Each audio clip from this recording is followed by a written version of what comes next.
Good morning. We can start. I hope you're well.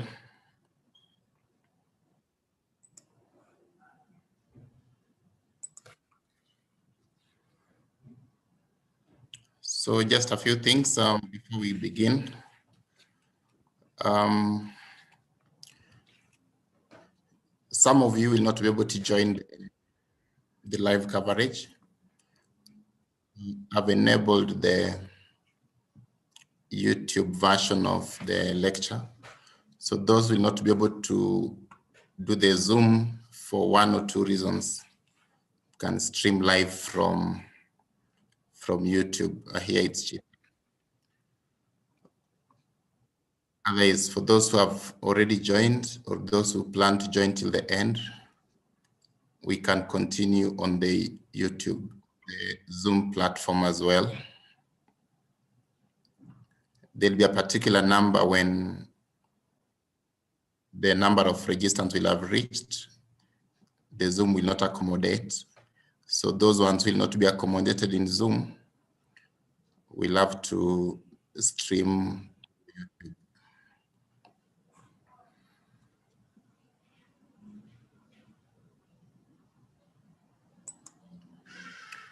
So having said so, we can begin on this lecture series.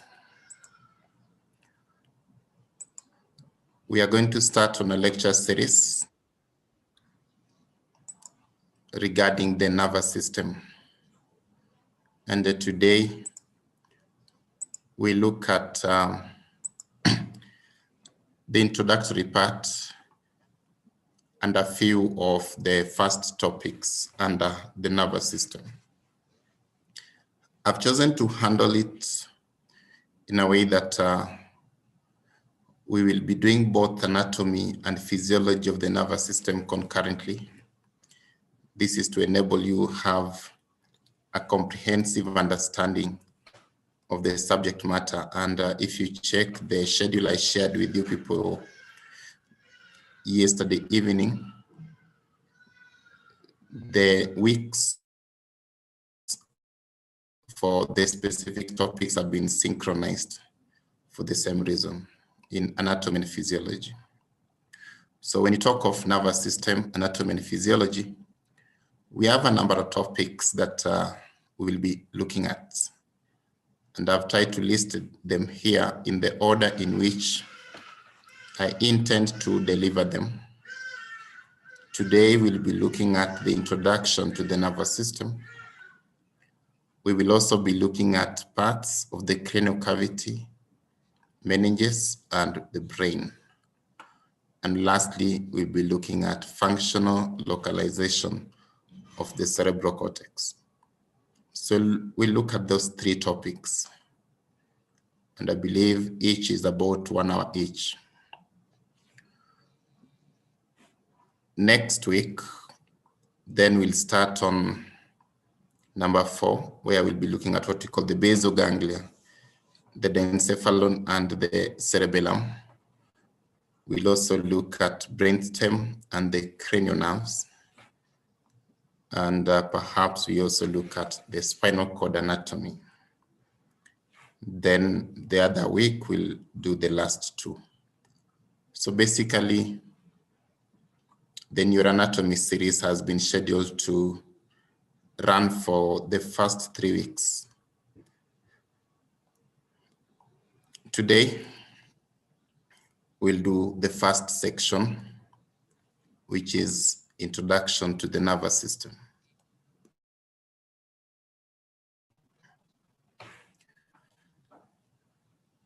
These are the objectives that we are going to handle in this first section of the of introduction. We are going to state the role of the nervous system. We are also going to look at the divisions and subdivisions of the nervous system. We will review, we've done this before, we'll review the components of the nervous tissue, what makes up nervous tissue. We've done that, but we'll revisit that again. Also, objective number 4 we've done. We'll revisit again, just looking at the types of neuroglial cells and their key functions. We'll also revisit the structure and classification of neurons. So you realize that number 3, number 4, number 5 we did when we're looking at basic tissue organization under excitable tissues.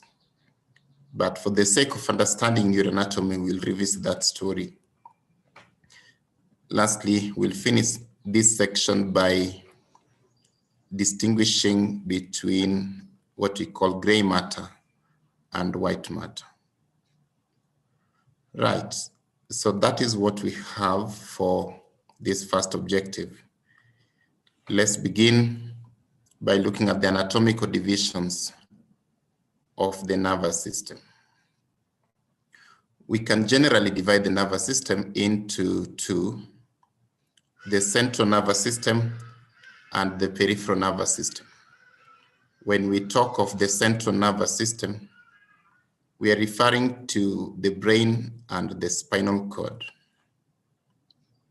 This is the brain and that's the spinal cord. When we talk of the peripheral nervous system, we are referring to the nerves which either come from the brain, so we call them cranial nerves, or they come from the spinal cord, so we call them spinal nerves. We have a total of 12 pairs of cranial nerves. And at the end of today, you'll be knowing their names. There are 12 pairs of cranial nerves. Those are nerves which come out from the brain. They are not part of the brain, but they arise from the brain to go to different target organs. And so they're in the peripheral nervous system. The ones which come from the spinal cord are a total of 31 pairs. We have a total of 31 pairs of spinal nerves. Maybe we'll not do their naming system today, although they're actually easier to understand compared to the cranial nerves in terms of the naming system. So when you talk of spinal nerves, when you talk of spinal nerves, we are referring to the nerves which come out from the spinal cord. They're also part of the peripheral nervous system. So that's the anatomical division of the nervous system. Before we go to the functional division of the nervous system, I want us to understand that the key role of the nervous system is to coordinate and integrate body functions. The nervous system coordinates and integrates body functions through a particular functional model. The functional model that the nervous system uses is this one, where we have what we call sensory receptors. The role of the sensory receptors is to detect environmental stimuli. The stimuli can be in form of heat or pain, light, vibration, or touch, whatever form of environmental stimuli. It could even be pain. So sensory receptors detect those stimuli. Let's assume you're walking and you step on a snail with barefoot. So there'll be some receptors in your sole of the foot that will detect that stimuli. Or let's use a more common example. You're walking and you step on a sharp object, and so it's painful. The pain receptors on your foot will detect that as pain. Now remember, for the body to perceive it as pain, it must reach the brain so that it is perceived as pain. And so that signal must be transmitted from the sensory receptors all the way to the brain. It therefore means that the receptor must convert that stimuli from the form of energy that it came in with. It must convert it to action potential, or what we call nerve impulses.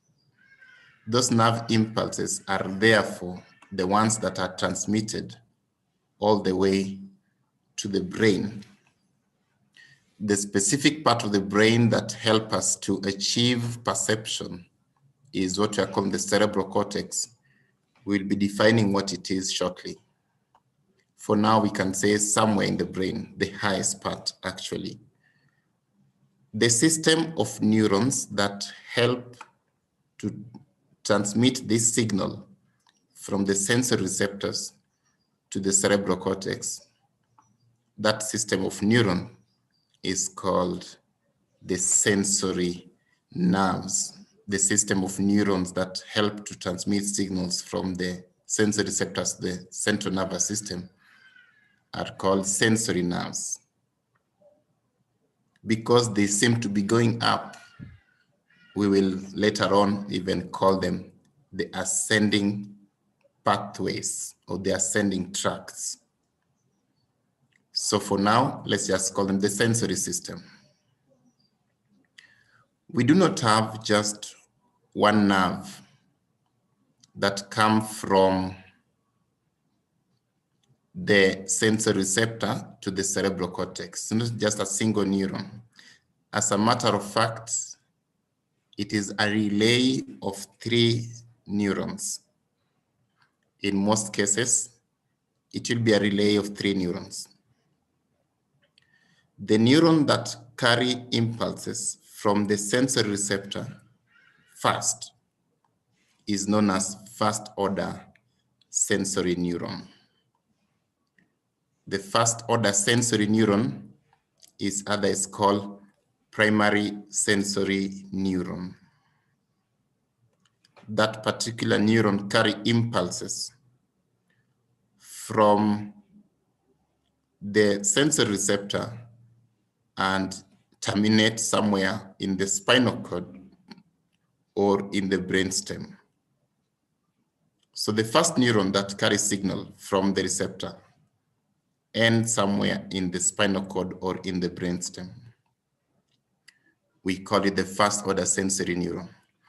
In most cases, that neuron will be having its cell body outside the central nervous system. So the cell body of this neuron is not within the central nervous system. It is outside the central nervous system. In most cases, it would be a pseudo-unipolar neuron or a bipolar neuron. And so the dendrite is the one that's coming from this end. The axon enters the spinal cord or the brainstem and terminates somewhere there. The first order sensory neuron synapses with the second order sensory neuron, which we can now call the secondary sensory neuron. The second order sensory neuron is definitely inside the central nervous system. So it's part and parcel of the central nervous system.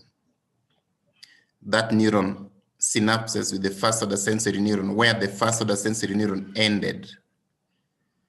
And it terminates in a region called the thalamus. The thalamus is a region within the brain. Again, I'll be telling you where it is exactly in the course of time. There's some 2 things I want you to know about the second order sensory neuron. The first thing I want you to know is that the moment the second order sensory neuron arises from its synaptic point, the second order neuron immediately decussates. The spelling of decussate is D-E-C-U-S-S-A-T-E.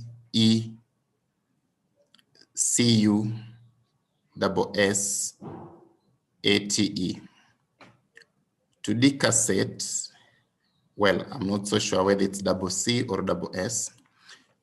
Try what works. To decassette is to cross over. That is to mean if the second order neuron was formed on the left side of the body, which means the left side of the spinal cord or the left side of the brainstem, then it will cross to the right side.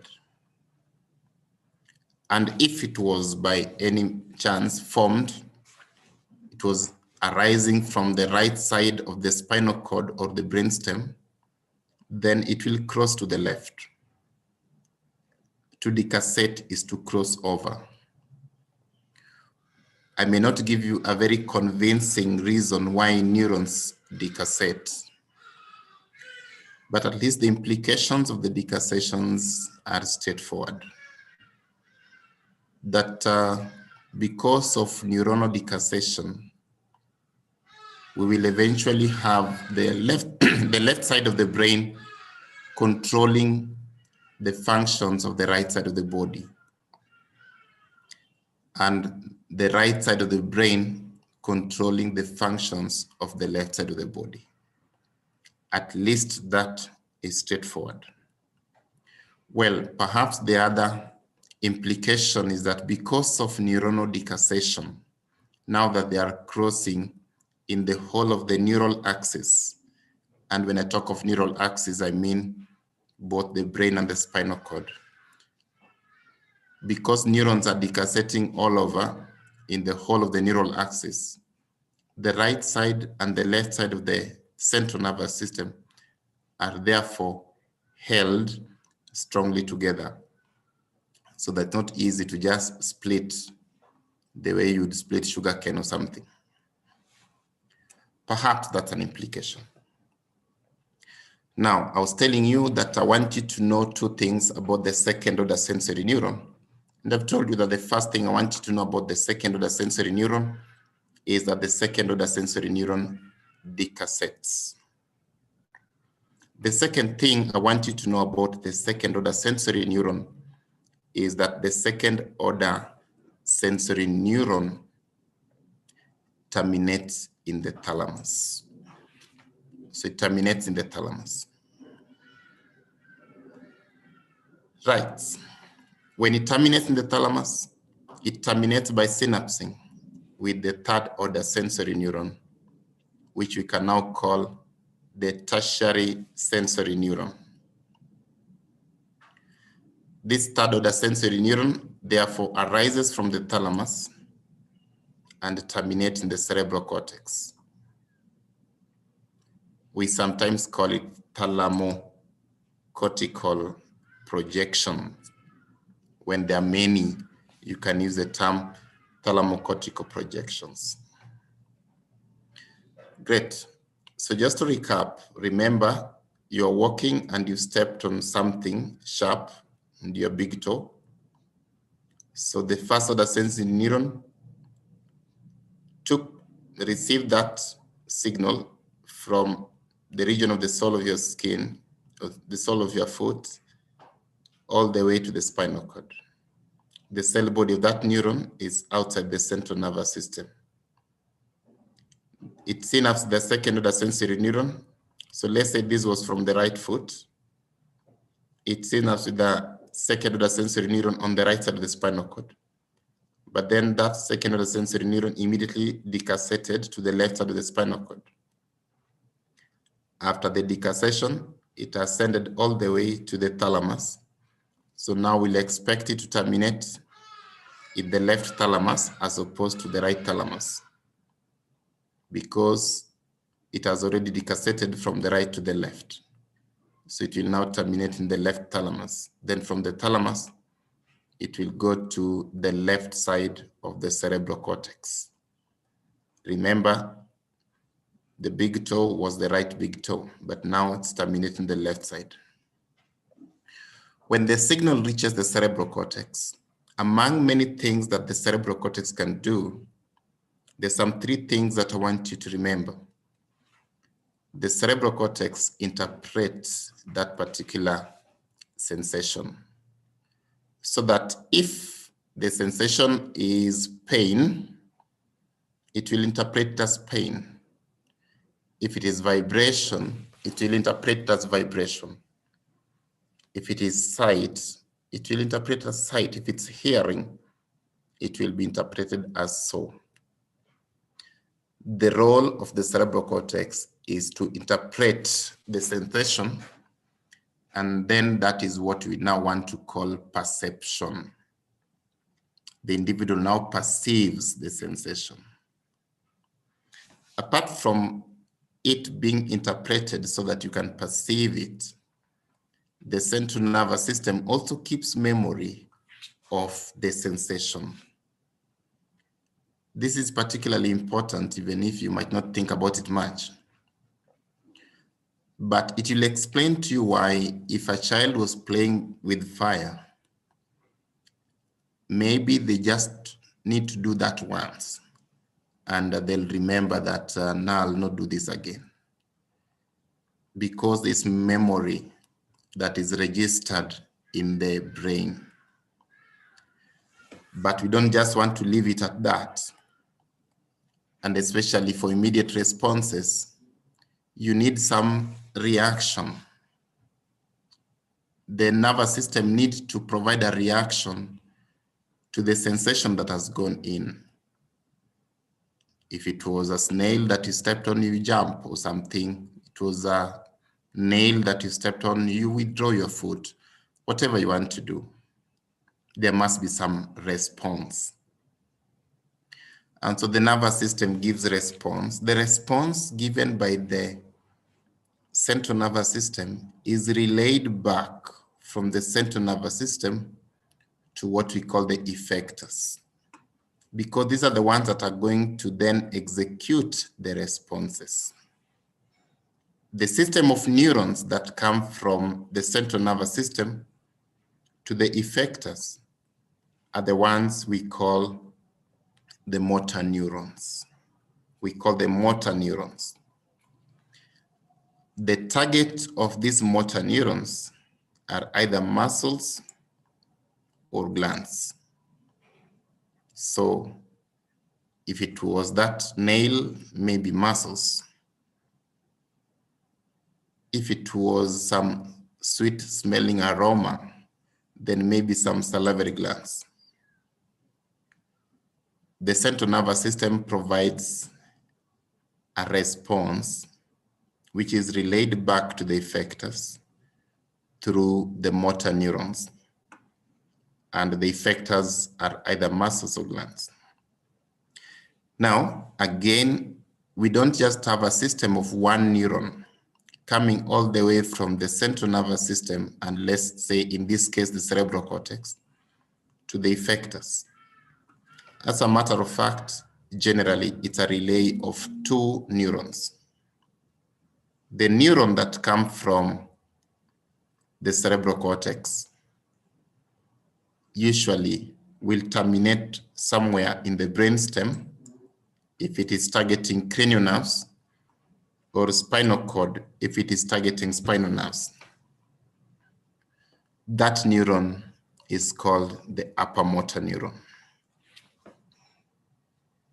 Just like the second order sensory neuron, the upper motor neuron also decussates. The upper motor neuron decussates somewhere. I've told you the meaning of decussation already. Now, the second thing, or rather, from the upper motor neuron, which has now terminated in the brainstem or the spinal cord, the upper motor neuron synapses with the lower motor neuron. What do you need to know about the lower motor neuron? Remember, the lower motor neuron is now the one that reaches the effector. What I want you to remember about the lower motor neuron is that the lower motor neuron is now part of the peripheral nervous system.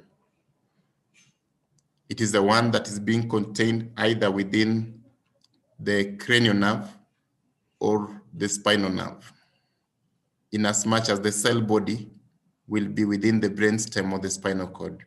The axons of this neuron come out from the brainstem or spinal cord to go to the effectors. So this is the motor division of the nervous system. This is the sensory division of the nervous system.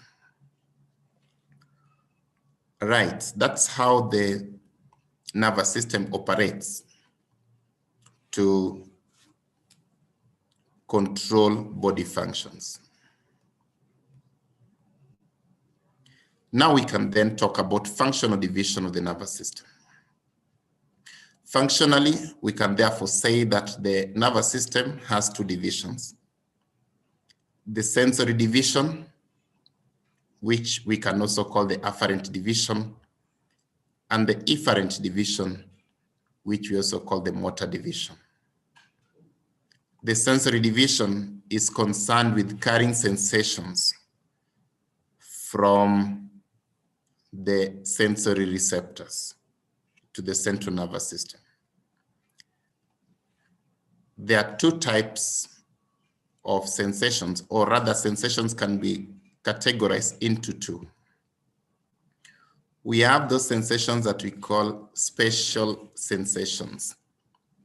Spatial sensations are limited to the head region, and generally they are limited to being relayed by cranial nerves. These are the spatial sensations. So we have vision, sensation of light. We have olfaction, the sensation of smell.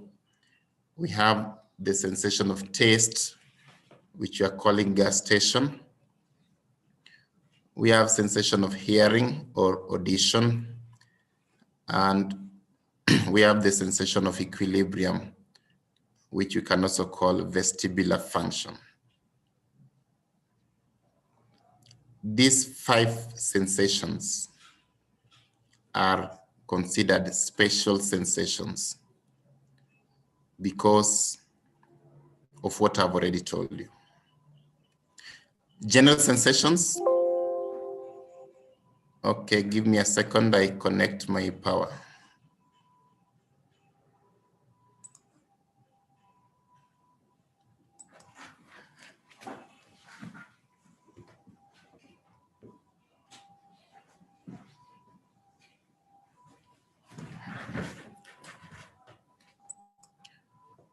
Right, we can go on. General sensations are not limited to the cranial nerves, and there are actually many. So examples, we have the sensation of temperature, which can either be cold or heat, sensation of touch, that's what I'm calling tactile sensation. The sensation of pressure, sensation of vibration, sensation of proprioception. Proprioception is the sense of position, the sense of orientation in space. I don't know what you're doing right now, but let's make an assumption that you are sleeping in a bed. You don't have to open your eyes for you to confirm that you're sleeping, for you to know that you're sleeping. Even with your eyes closed, you still know that you are sleeping.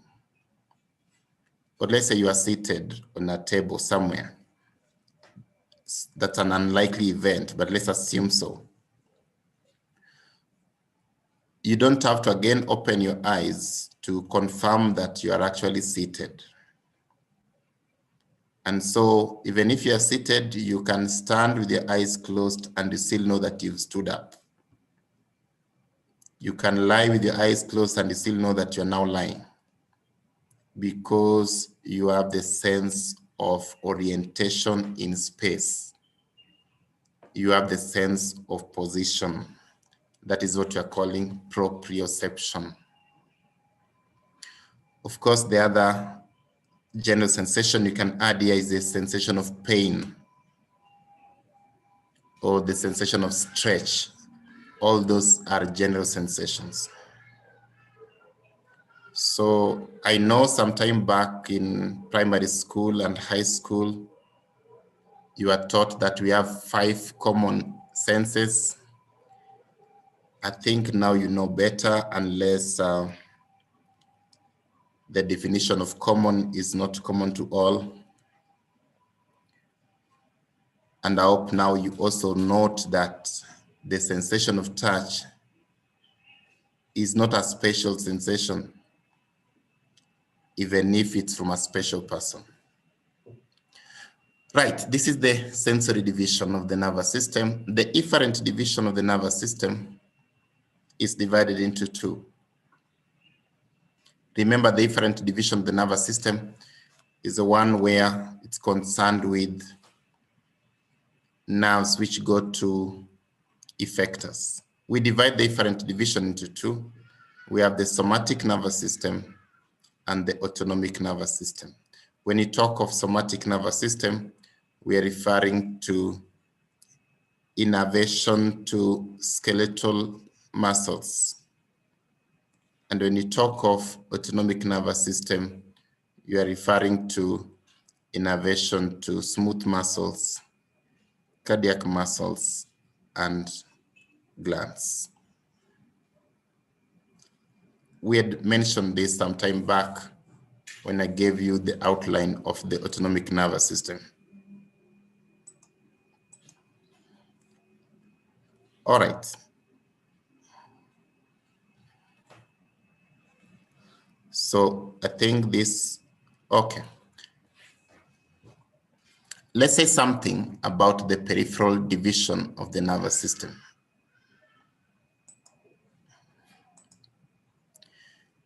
The peripheral division of the nervous system, therefore, can still be considered to be classified anatomically as well as functionally. Remember, I started by telling you that anatomically we divide the nervous system into central and the peripheral nervous system, the central being made up of brain and spinal cord, and peripheral being made up of the nerves, which either come from the brain or the spinal cord. Anatomically, we divide the components of the peripheral nervous system into 2. And this anatomical division is based on where the nerves come from. The nerves which come from the brain fall under cranial nerves. I told you that 12 pairs. The nerves which come from the spinal cord fall under spinal nerves. There are 31 pairs. That one I'd already told you.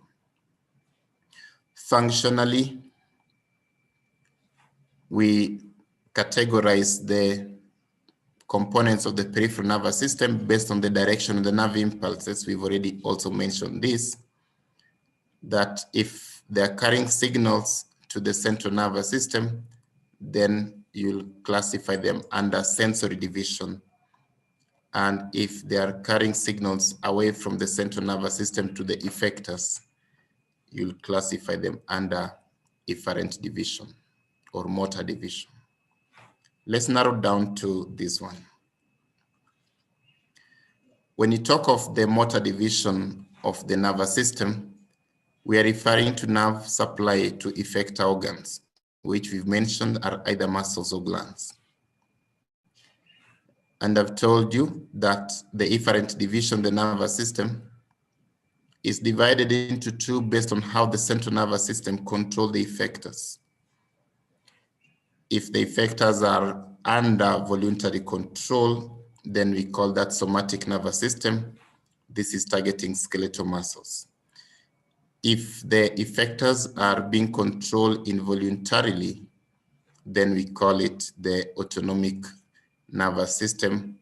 And this one targets smooth muscles, cardiac muscles, and glands. Okay, there's a question there for you. Just make a decision on it. I will not ask you to respond because we have people on different platforms.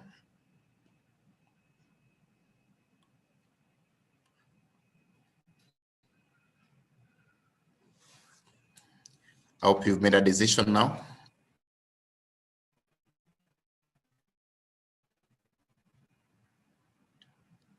All right, let's carry on.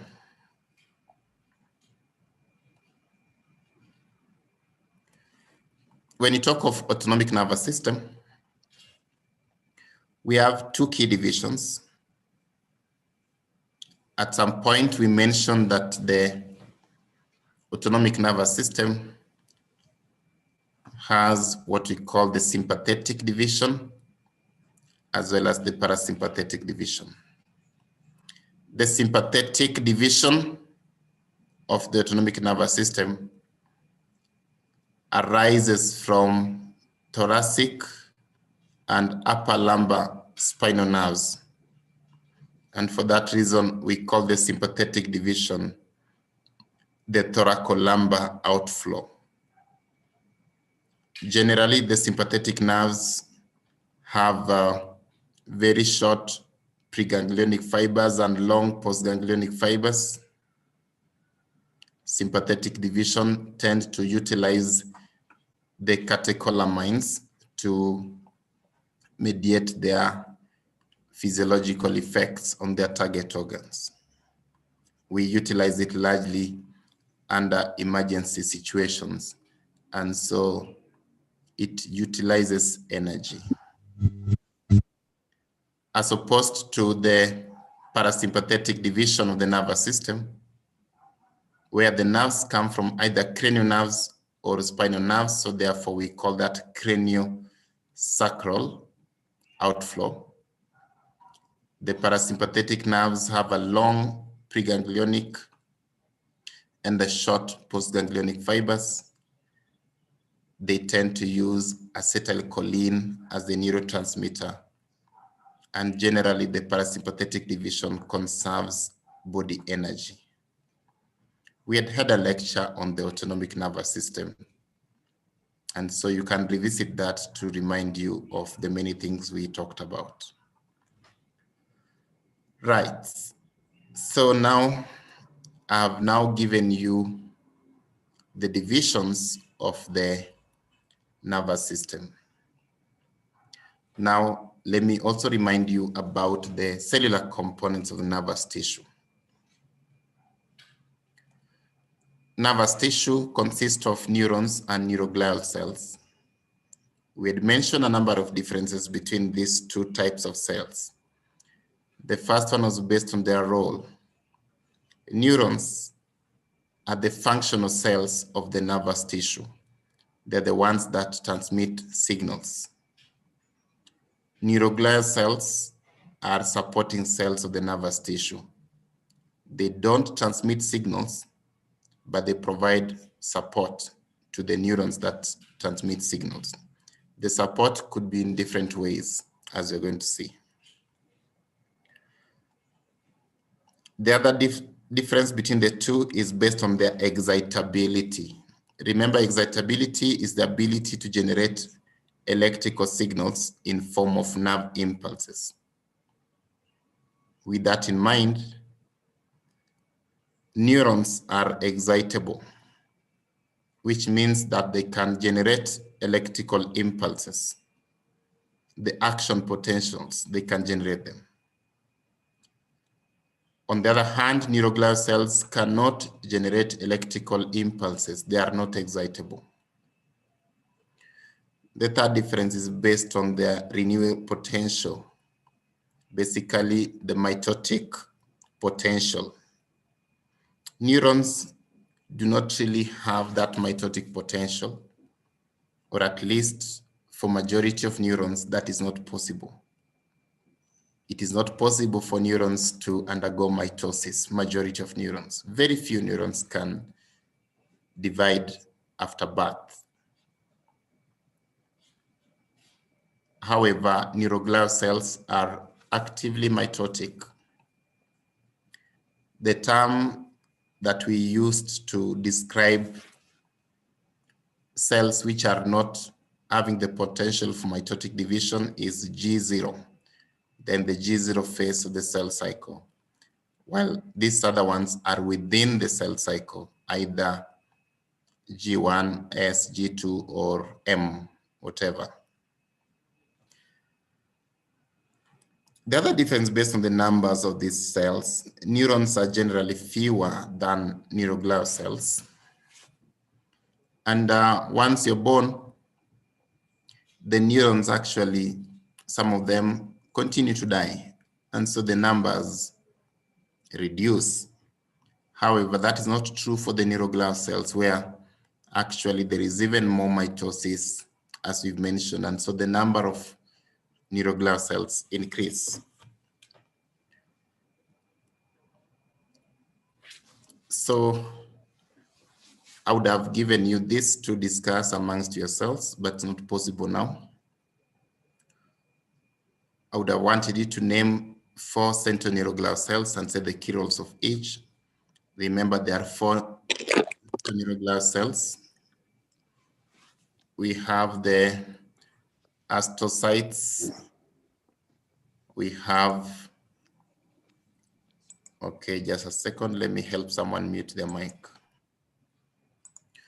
Right, so we have astrocytes, ependymal cells, oligodendrocytes, and microglia. Those are central neuroglial cells. For peripheral neuroglial cells, we do have the Schwann cells as well as the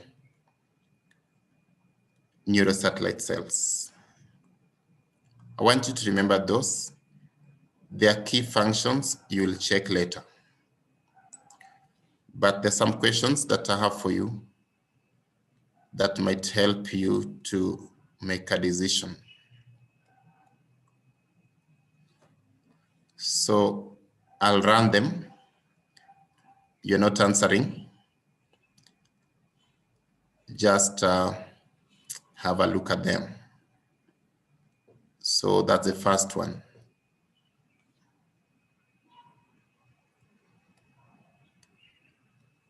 I'll go to the second one now.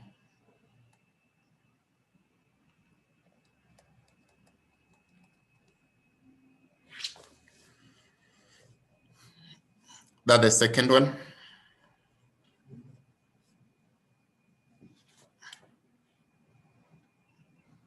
I'll move to the third one.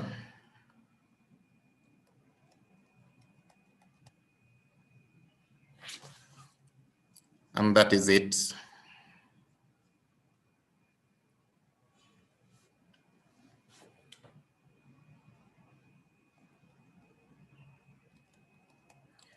That's the fourth one.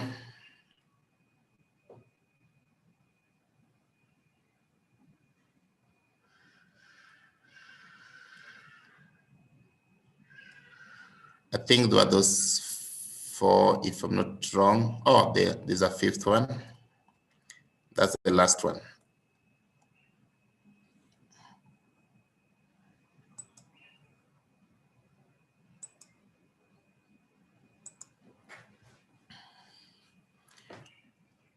The questions are just on your screen, the PowerPoint.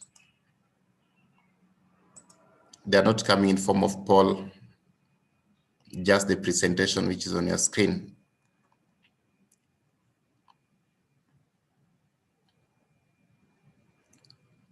Great. So you'll check on them later, not a big deal. I'm not responding to any of them. Let's talk about neurons. Functionally, neurons can be described to have 2 properties. Excitability is the ability of a cell to respond to stimulus by generating action potentials. I never had responded to any of them. All right. So excitability is the ability of a cell to generate electrical impulses in form of action potentials, and neurons can do that. Conductivity is the ability of a cell to transmit an electrical impulse along its cell membrane And again, neurons can do that. I'm just reviewing this because we did this under nervous tissue, so that I'm not going into the detail. That's why I've not also gone into the details of teaching you the neuroglial cells, because a lecture we've had. So, okay, so this was supposed to be also an exercise for you, but I'll now proceed. That's how a neuron would look like.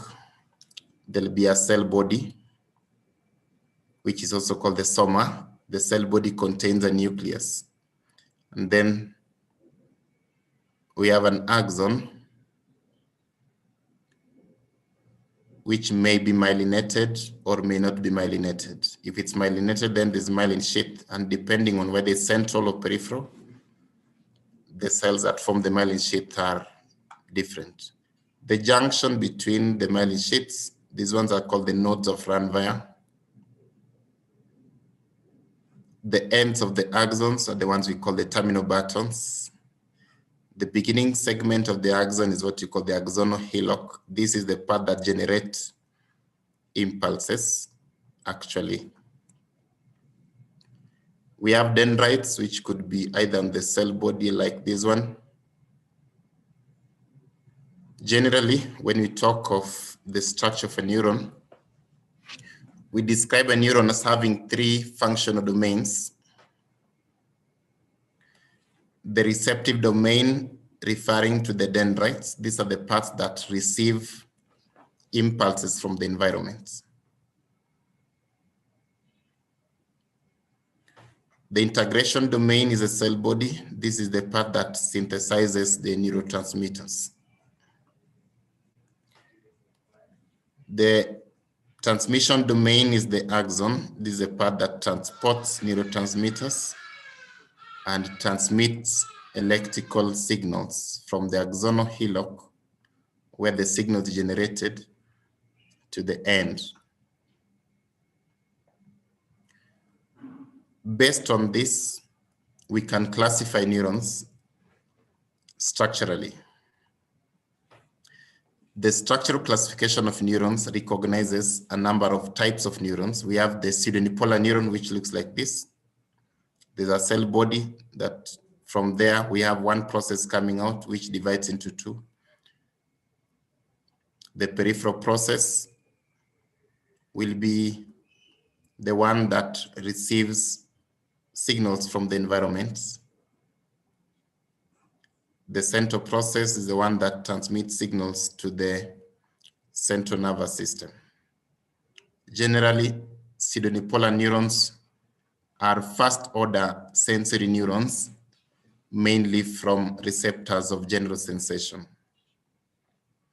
So like the example I gave you of you stepping on a sharp object, the peripheral process is the one that will detect that. The cell body will be somewhere near the spinal cord, but not inside it. Then the axon is the one that enters the spinal cord.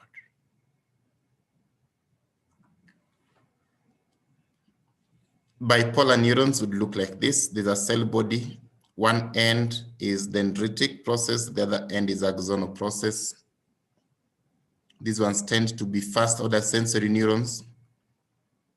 In the retina, that's the receptor for vision. And in the olfactory epithelium, the receptor for smell.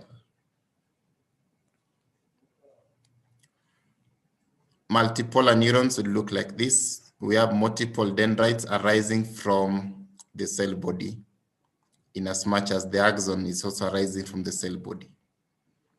Multipolar neurons are either motor neurons, which means they go to effectors, or interneurons. Interneurons are neurons which join two or more neurons within the central nervous system. So that is structural classification of neurons.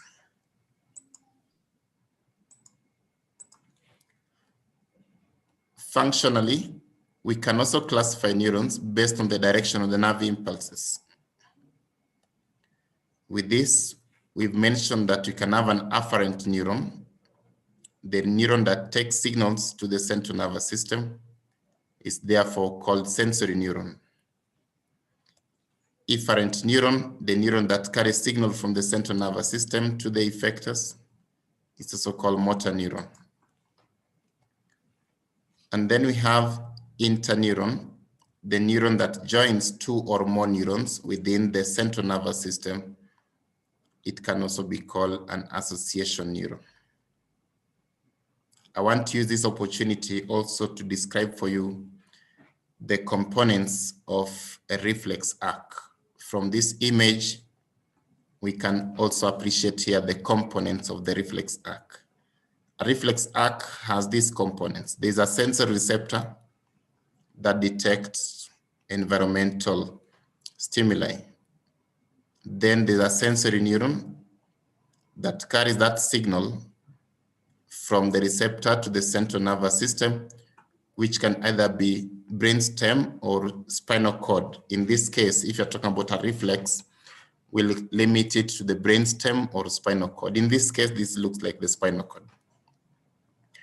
The interneuron may be there or may not be there. So it's something you can be silent about. But either way, from there we have a motor neuron, an efferent neuron. The motor neuron comes from the central nervous system to the effector. And the effector in this case can either be muscle or gland, in this case, muscle. So those are the components of a reflex arc. When you talk of reflexes, they are automatic responses. So these ones don't reach the cerebral cortex. You realize that if you are, to be honest with yourself, if you are walking and you step on a sharp object, by the time you are realizing that that thing is painful, your foot will already have been withdrawn because of the reflex. So that you don't make a conscious decision, let me now remove my foot. You'll have removed it even before you thought about it. Okay, apart from classifying neurons structurally into pseudounipolar, multipolar, and bipolar, and also classify them functionally into afferent, efferent, and interneuron, we can also classify neurons according to their myelination. If they're myelinated, then we call them myelinated neurons, if they have myelin sheath around them. If there's no myelin sheath around them, then we call it unmyelinated. The myelinated ones transmit signals faster because of what we call saltatory conduction, where we have jumping of action potential from one node of Ranvier to the next. Saltatory conduction leads to neurons transmitting signals faster and the axon using less energy to return it to the resting membrane state. I would have wanted you to discuss this, but I'll discuss this with you, not a big deal. And I put it in form of a question. So basically, peripheral myelination is different from central myelination in a number of ways. One of them being the sizes of the nodes of Ranvier. The nodes of Ranvier in the central nervous system are slightly larger than the nodes of Ranvier in the peripheral nervous system. The second difference is type of the myelin proteins which are involved. I may not have to list for you the types of proteins involved for peripheral myelination compared to central myelination, but you need to at least understand something from a clinical perspective. There are some autoimmune diseases which target myelin proteins. The autoimmune diseases that target myelin proteins would be different. The ones that affect the central nervous system will be different from the ones affecting the peripheral nervous system. And the reason is because the proteins are different. So for example, if you hear someone having multiple sclerosis, that is largely a disease of the central nervous system, as opposed to hear someone having Guillain-Barré syndrome, which is largely affecting the peripheral nerves. The type of cells that are involved are also different. Central myelination is done by oligodendrocytes, and usually one oligodendrocyte, I am now answering the last one as well. One oligodendrocyte would myelinate multiple axons, as opposed to peripheral myelination, which is done by Schwann cells, and one Schwann cell can only enwrap a single axon. So those are the differences between central and peripheral myelination. So the correct answer here would be boy. You don't need to have a different type of saltatory conduction. Saltatory conduction is saltatory conduction. There are no types of saltatory conductions. We can also classify neurons based on the sizes of the axons. I don't want you to remember these figures, really. I don't remember the morphid as well. But what I want you to remember is that the larger axons, which have these wider diameters, will transmit signals faster. And the thinner axons transmit signals slowly. In terms of the naming system, there are two naming systems, and it's not cast on stone. So just know that the wider ones transmit signals faster and the thinner ones transmit signals slowly. You can check on which type of neuron is found where later on when you have the PowerPoint or when you're watching the video. Let's finish this first section of introduction to the nervous system by talking about gray matter and white matter. So these are sections through the spinal cord, these are sections through the brain.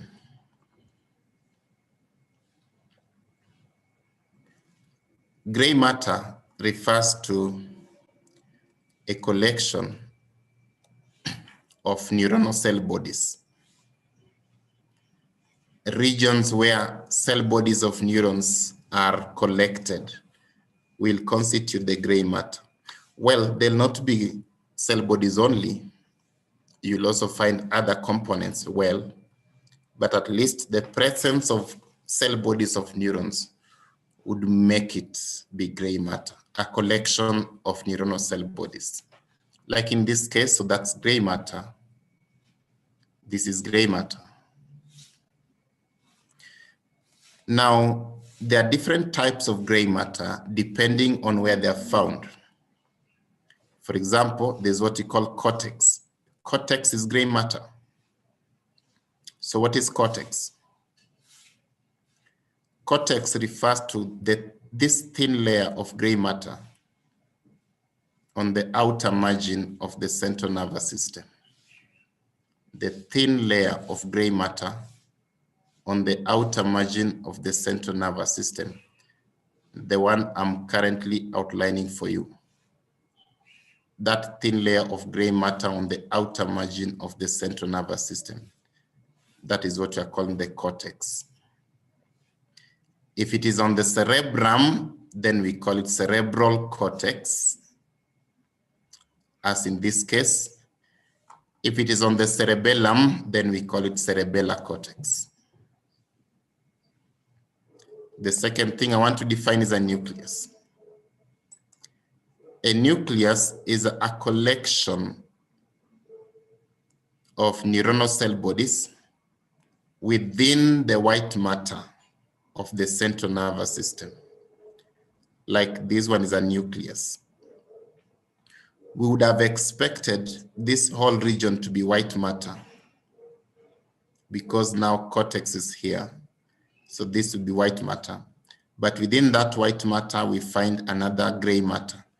So gray matter within white matter of the central nervous system constitute a nucleus And the opposite of that is a ganglion.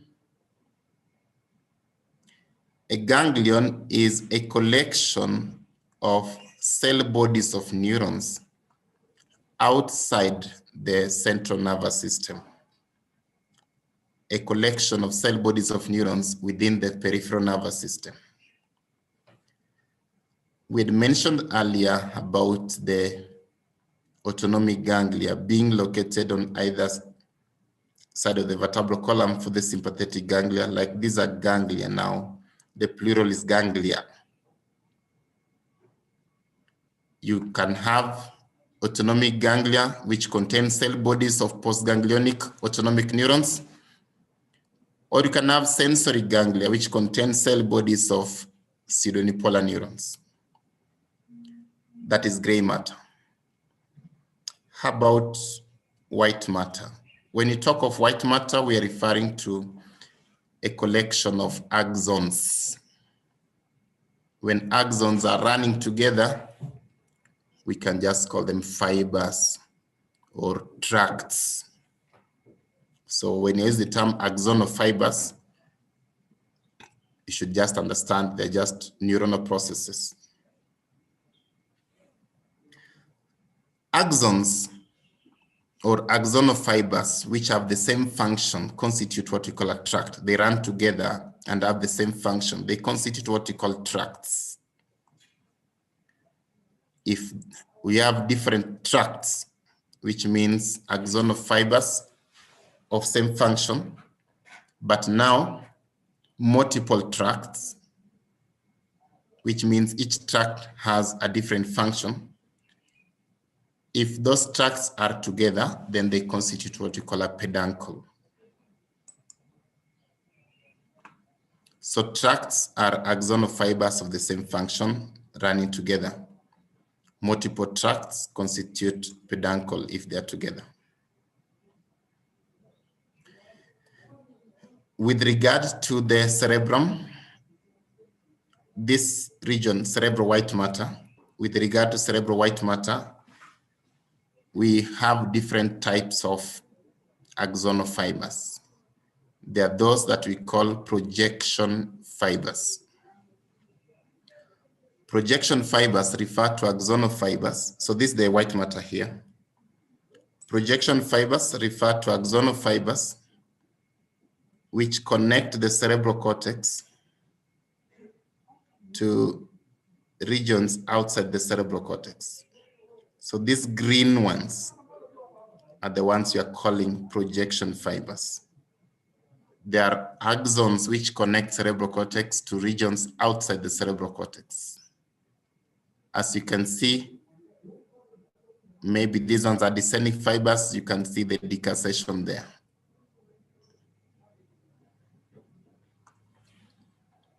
Projection fibers connect the cerebral cortex to regions outside the cerebral cortex. They can either be coming from the cortex to those regions, or they're coming from those regions to the cortex. They're still projection fibers. Then we have association fibers. Association fibers are axons which connect different cortical regions within the same site. So I think I can use the term purple, if I'm not wrong. I'm not so sure which color is this, but it's this one here. So neurons which come from this region of the cortex to another region of the cortex within the same side constitute association fibers. They can be short like these ones or very long, connecting different lobes. They're all association fibers. Then lastly, we have commissural fibers. Commissural fibers, okay, now I'm not so sure which one is purple. Commissural fibers connect, so these are the commissural fibers. They connect the two sides of the CNS. So like in this case, they come from this side of the cortex and a similar region of the cortex on the opposite side that becomes commissural fiber. They're all white matter. So there are three types of white matter with regard to the white matter of the brain, of the cerebrum: projection, association, and commissure fibers. Good, so that's what I had for you in this first section. We have done a number of things, and these are just questions to help you revisit what you've done and understand that we have actually answered all those questions. So I believe you deserve some break. I'll give you a break. Before that break, maybe you have a question you want to ask. You're free to ask. So any question, you can unmute your mic. You ask if you have a question.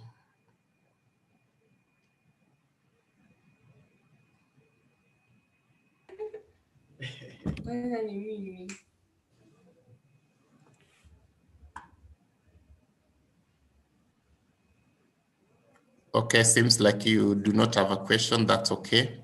So I'll give you 6 minutes break. It is now 9:14 East African time. So let's come back at 9:20.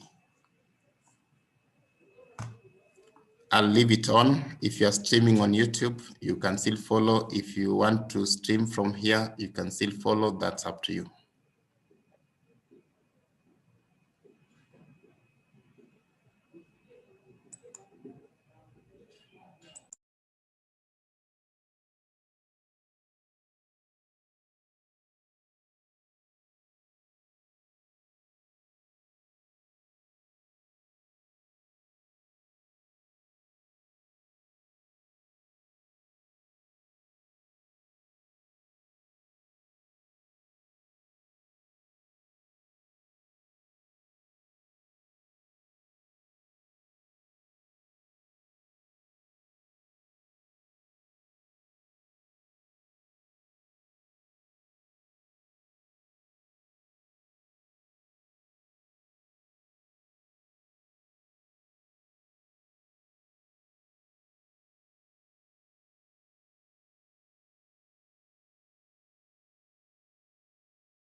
We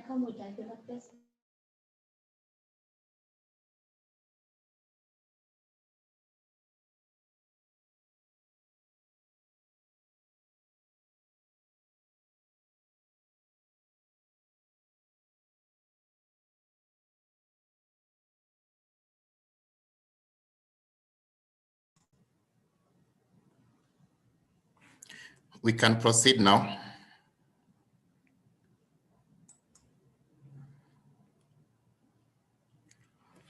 We're now going to look at the second part of the lecture that we've started today. And in this second part, we are going to focus on the cranial cavity. We'll focus on the meninges, and we'll focus on the parts of the brain.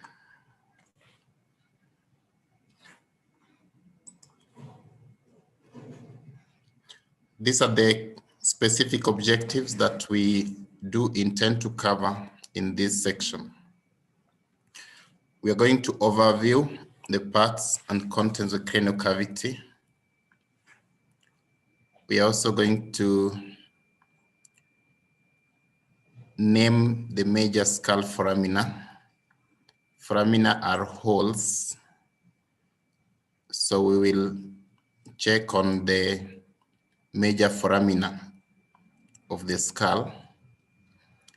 We may not state the contents of each foramen today, but I'll give you that as an assignment that we'll do later. But I'll name for you the major foramina. We will also look at the meninges and state their role.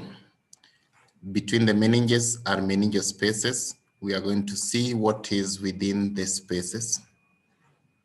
Then we'll talk about the parts and subparts of the brain.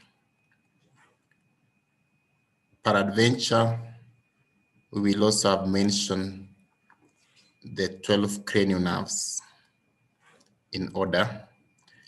And we'll finish this section by looking at the 4 lobes of the cerebral cortex, at least by just identifying them.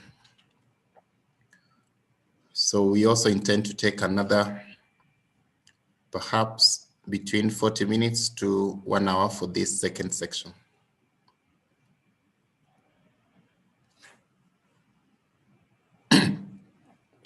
So if you cut the skull horizontally and look at the section that is below from top, this is what you see.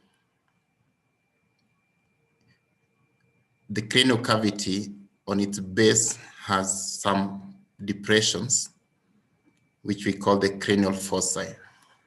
A fossa is a depression. So there's anterior cranial fossa, mid cranial fossa, and posterior cranial fossa. What does the anterior cranial fossa contain? The anterior cranial fossa contains the frontal lobes of the brain. So the frontal lobe of the cerebrum is located in this region. Also, within the anterior cranial fossa, we have the pathways of the first cranial nerve. The cranial nerve number 1 is what we call the olfactory nerve. These cranial nerves are named in order. So the first one is called the olfactory nerve. The nerves themselves may not be fully within here, but the pathways related to the first cranial nerve are the ones which run in this groove here. And so they're part of the anterior cranial fossa. There are many other things which are within the anterior cranial fossa, but we can limit ourselves to those 2 for now. This region here is what we call the middle cranial fossa. This is the middle cranial fossa. what do we have within the middle cranial fossa? The middle cranial fossa contain the temporal lobes of the brain. So they rest in this region here, the right and the left one. Apart from the temporal lobes of the brain, we have the pituitary gland, which also rests here, where you see the pointer. That is where the pituitary gland rests. This anatomical region of the middle cranial fossa is otherwise known as the sella tussica. Sella is S-E-L-L-A-R.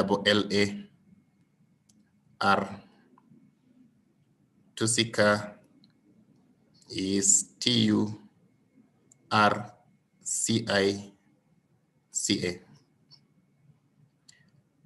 So this region is called the sella tussica. And that region specifically is where the pituitary gland rests. Sella tussica is part of the middle cranial fossa. Apart from that, we also have the internal carotid arteries. Internal carotid arteries are arteries which supply the brain. As we learn later today, there are two key systems of arteries that supply the brain. We have the internal carotid arterial system and another system that I'm going to mention in the next slide. So the internal carotid arterial system is the one that enters through the middle cranial fossa to supply the brain. So that means that the arteries will be found somewhere within these regions. And lastly, we have the second to the sixth cranial nerves. The second to the sixth cranial nerves are also found within the middle cranial fossa. So now we can take this opportunity to then name those ones. So the second cranial nerve is what we call the optic nerve. That one enters through those regions there to go to the eye, optic nerve. The third cranial nerve is called the oculomotor nerve,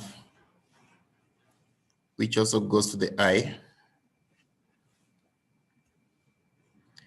The fourth cranial nerve is called trochlear nerve, also going to the orbits. The orbit is that region that contains the eye. So I've mentioned the second, optic, the third, oculomotor, the fourth, trochlear. The fifth one is called trigeminal nerve. Trigeminal nerve is called so because it has 3 divisions. And later on, we'll be looking at those 3 divisions. But for now, just list trigeminal nerve as the 5th cranial nerve, and therefore also being contained within the middle cranial fossa. The 6th cranial nerve is called the abducens nerve. Abducens nerve also goes to the orbit. It is also contained within the middle cranial fossa. So those are the cranial nerves that are contained within the middle cranial fossa. Apart from these things that we've mentioned, there are many other things that will still be contained within the middle cranial fossa, largely being part of the veins that drain the brain. One such important venous channel is called the cavernous sinus. The cavernous sinus is a large venous channel that rests on either side of the pituitary gland, also being contained within the middle cranial fossa. Cavernous sinus, it's a venous channel. All right, let's finish the posterior cranial fossa. So this is the posterior cranial fossa. The posterior cranial fossa houses what you call the hindbrain. As you're going to see next, you can classify the brain into forebrain, midbrain, and hindbrain. When we talk of hindbrain, we're referring to three things. The cerebellum, which actually rests here. Pons, which rests somewhere here. And medulla oblongata, which rests somewhere here. Cerebellum, pons, and medulla oblongata. Those ones constitute the hindbrain. The second component of the posterior cranial fossa is the vertebrobasilar system. This is the second arterial system that supplies the brain. You'll remember I told you that the first one is what we call the internal carotid system. So this is the second arterial system that supplies the brain. The vertebrobasilar system consists of two vertebral arteries which join to form one big basilar artery. And that is why we are calling it the vertebrobasilar system. So the vertebral arteries enter through this region here, and then they join at the base of the brain, somewhere there, supply the brain. That union is what we call the basilar artery. Also within the posterior cranial fossa, we have the last 6 cranial nerves. So cranial nerve number 7 is what we are calling the facial nerve. It's called so because it has some branches that go to the face, although it's not limited to the face. Or maybe our definition of face may vary there. The 8th cranial nerve is called vestibulocochlear nerve. It has a long name. Vestibulocochlear nerve goes to the ear. So it enters the ear, specifically the inner ear. There are 2 nerves within it, the vestibular nerve and the cochlear nerve. That's why we call it vestibulocochlear nerve. That's the 8th cranial nerve. The 9th cranial nerve is called glossopharyngeal nerve. The term glosso refers to the tongue. So glossopharyngeal means it goes to the tongue and pharynx, glossopharyngeal. That's the 9th one. The 10th one is called vagus nerve, V-A-G-U-S. As I told you earlier, sometime back in previous semester, vagus nerve is called so because it applies many things. It's vague. It's wandering nerve. Number 11 is called the cranial accessory nerve. The cranial accessory nerve supplies some muscles in the neck region. And lastly, we have the hypoglossal nerve. Hypoglossal nerve is called so because it runs below the tongue, but its purpose is to supply muscles of the tongue. Hypoglossal goes to the tongue. Great. So 7th facial, 8th vestibulocochlear, 9 glossopharyngeal, 10 vagus, 11 cranial accessory, and 12 hypoglossal. Those are the last 6 cranial nerves located within the posterior cranial fossa. The posterior cranial fossa also houses other venous channels. I'll mention for you 3 of them. Venous channels which are contained within the posterior cranial fossa. The vein that runs here in this groove is called sigmoid sinus. Sigmoid sinus, it runs in that groove. The vein that runs in this groove here is called the transverse sinus. Transverse sinus, and the vein that is located at that point there is called the confluence of sinuses. So I've mentioned for you sigmoid sinus, transverse sinus, and the confluence of sinuses, just to name a few of the veins which are in the posterior cranial fossa.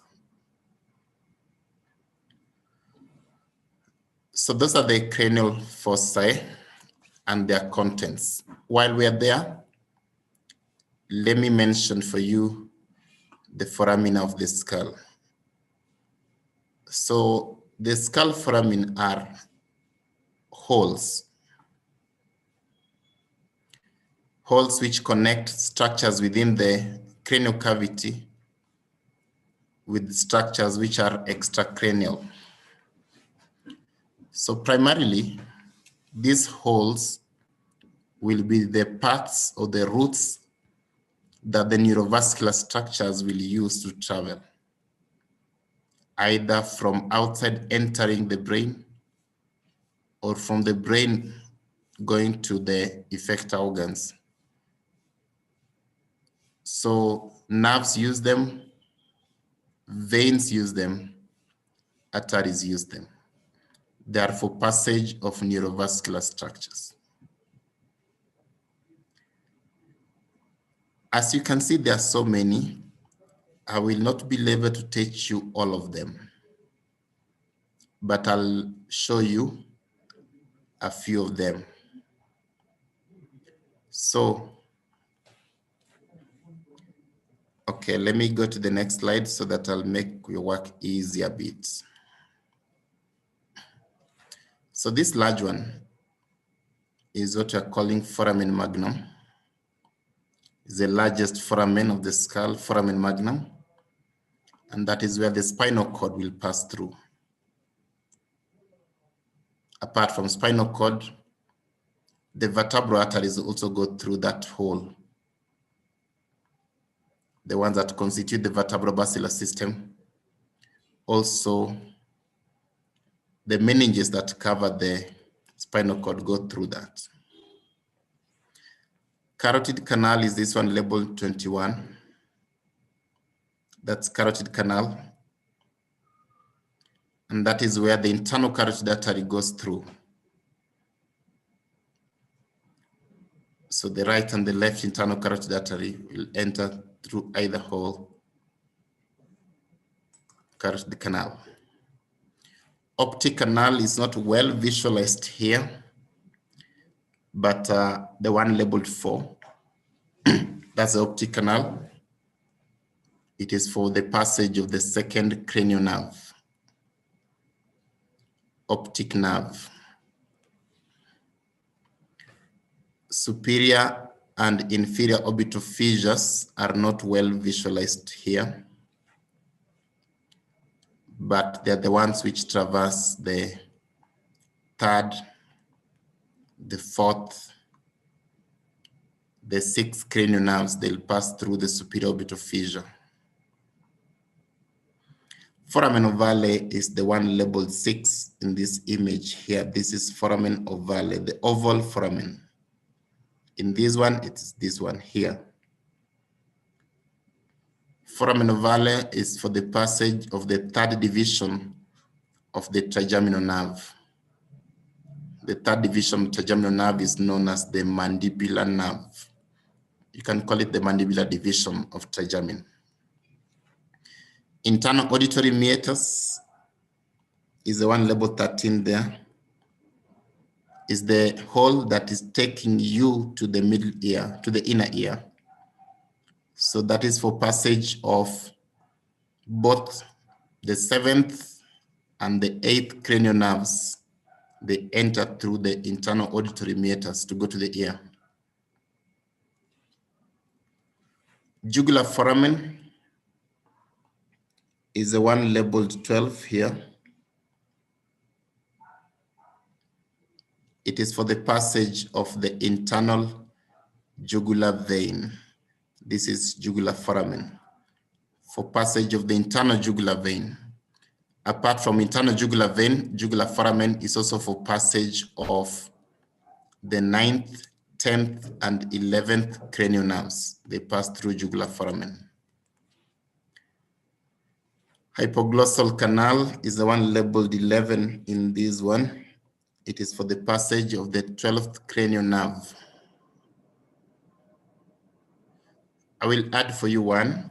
Now, when you look at this region of the anterior craniofossa, you can see something that looks like a sieve. The one labeled 1, we call the cribriform plate. The cribriform plate is a thin bone that has tiny multiple holes. It is through those tiny multiple holes that the first cranial nerve goes through.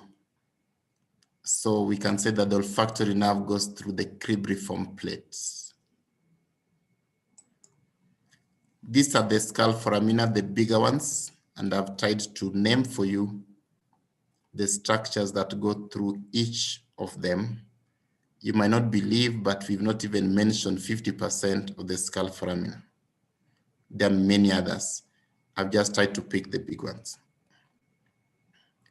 Now let's talk about the meninges. We will first talk about the layers of the meninges. There are 3 meningeal layers. Meninges are membranes that cover the brain.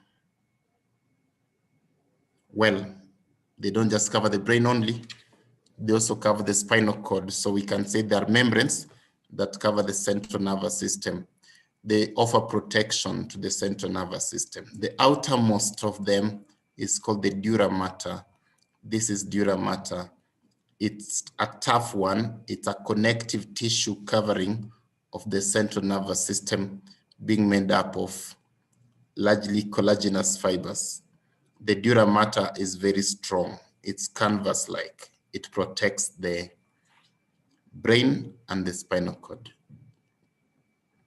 Then we have arachnoid matter, called so because of the appearance of the spider web.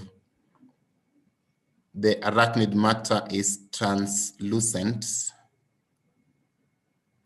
shiny. This shiny thing you're seeing on the surface of the brain there is what we call the arachnoid matter. And the innermost meningeal layer is what we call the pia mater. Pia mater is very delicate, inseparable from the brain surface. So it will follow all the convolutions of the brain. You cannot separate it from the central nervous system surface. Very thin.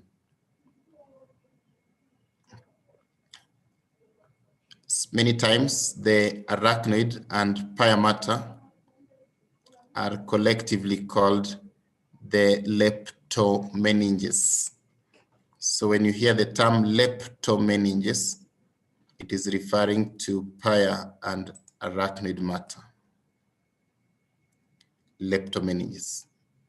So the role of the meninges, as I've told you, is to protect the central nervous system, brain and spinal cord. Between the meninges are potential spaces, and those potential spaces are the ones I'm calling meningeal spaces. The first potential space I want to talk about is the epidural space. So the epidural space is the potential space between dura mater and either the skull, if you're talking about the cranial side, or the vertebra, if you're talking about the vertebral column, or the meninges around the spinal cord. Epidural space, which is also called extradural space, contain blood vessels which supply the meninges. So we can say they contain meningeal blood vessels.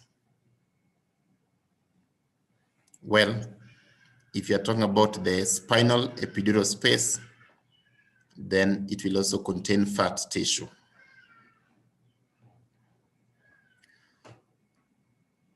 The space between the dura mater and the arachnid matter is known as the subdural space. So that is between dura and arachnid matter. So if you consider this to be the dura mater, this two-layered structure to be the dura, the whole of it, and this one is arachnoid. So between dura and arachnoid, this is the subdural space. The subdural space contains veins which cross. They are crossing from the subarachnoid space to enter the dura mater.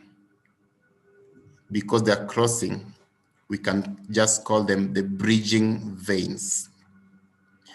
Subdural space contains bridging veins, veins which cross the meninges. Then we have the subarachnoid space. This is the subarachnoid space. It's the largest of the spaces. The subarachnoid space is between arachnid matter and pia mater. Between arachnid and pia mater, that's the subarachnoid space. Subarachnoid space contains two things. One is the blood vessels which supply the brain. The blood vessels which supply the brain. They could be arteries, they could be veins, the large veins, so to speak.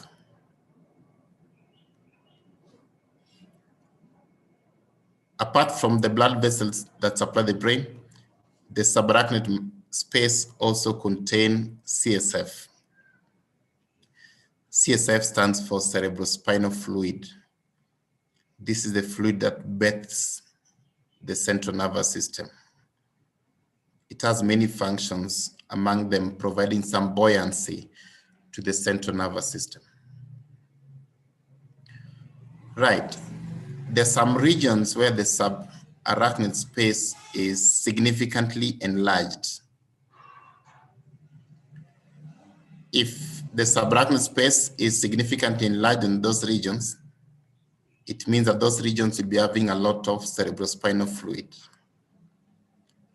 An enlarged subarachnoid space is known as a cistern.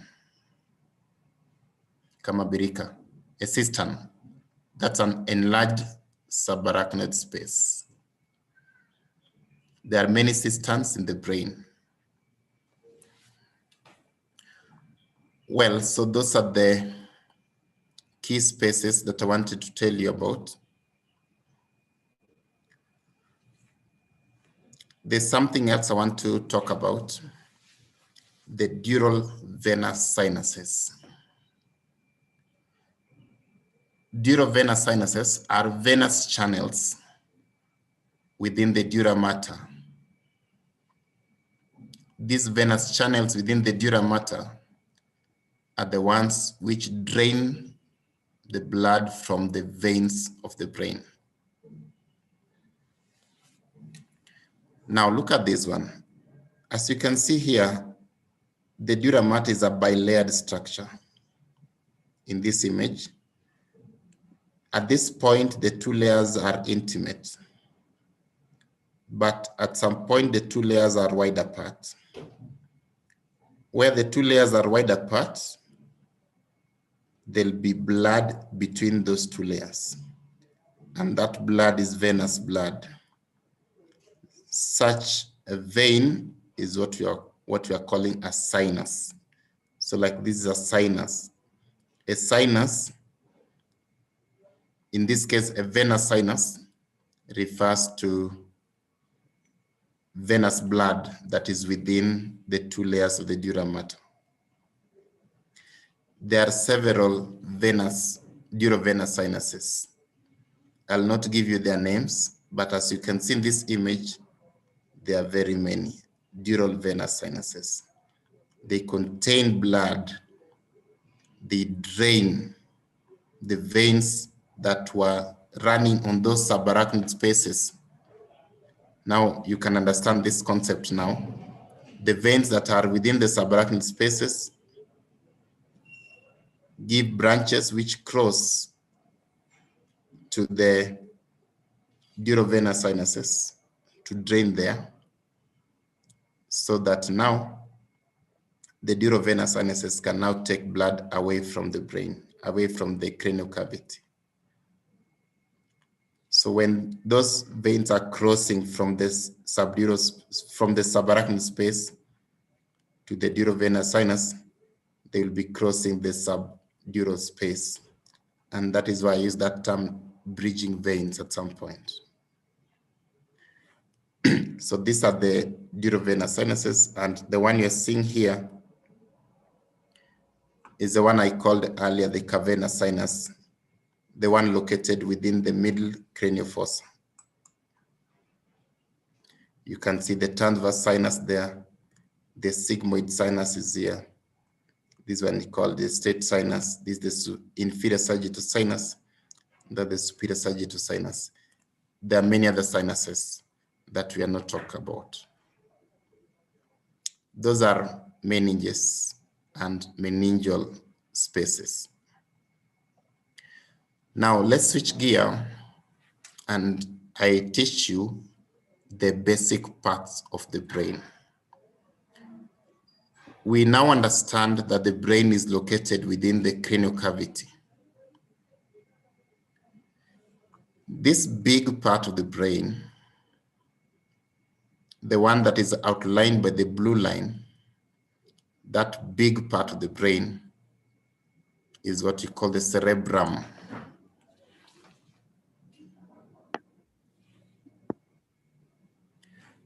This other small part of the brain, the one outlined by the red one,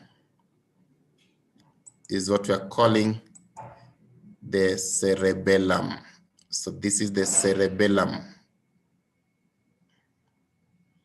This one is the cerebellum. And then the one outlined by the green is called the brain stem. Those are the three basic parts of the brain.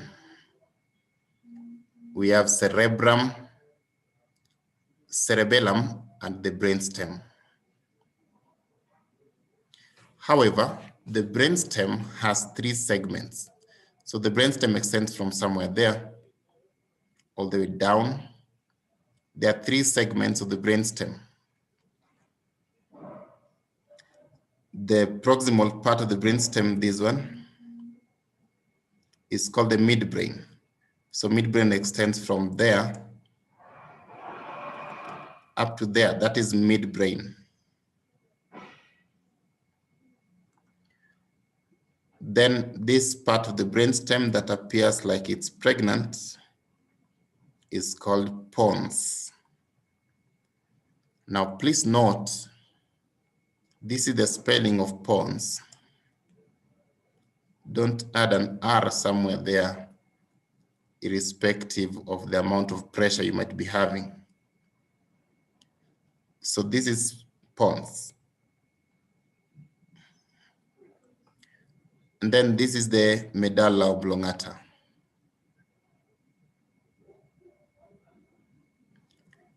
This is the brainstem.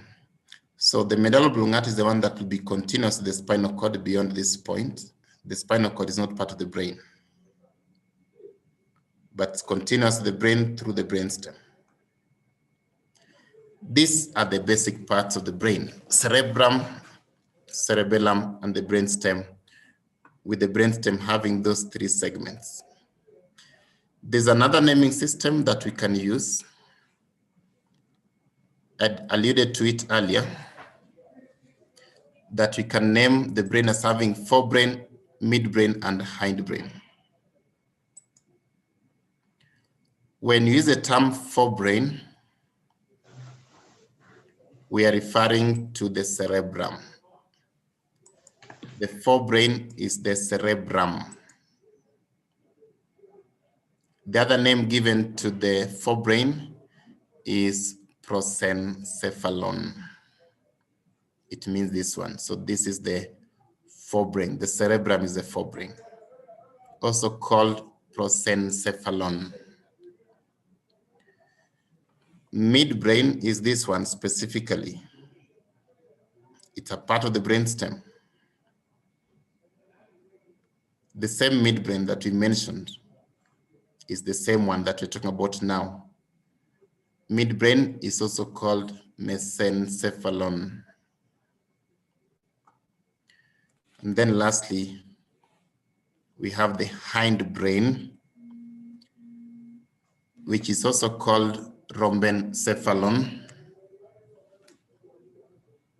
Hindbrain is rhombencephalon.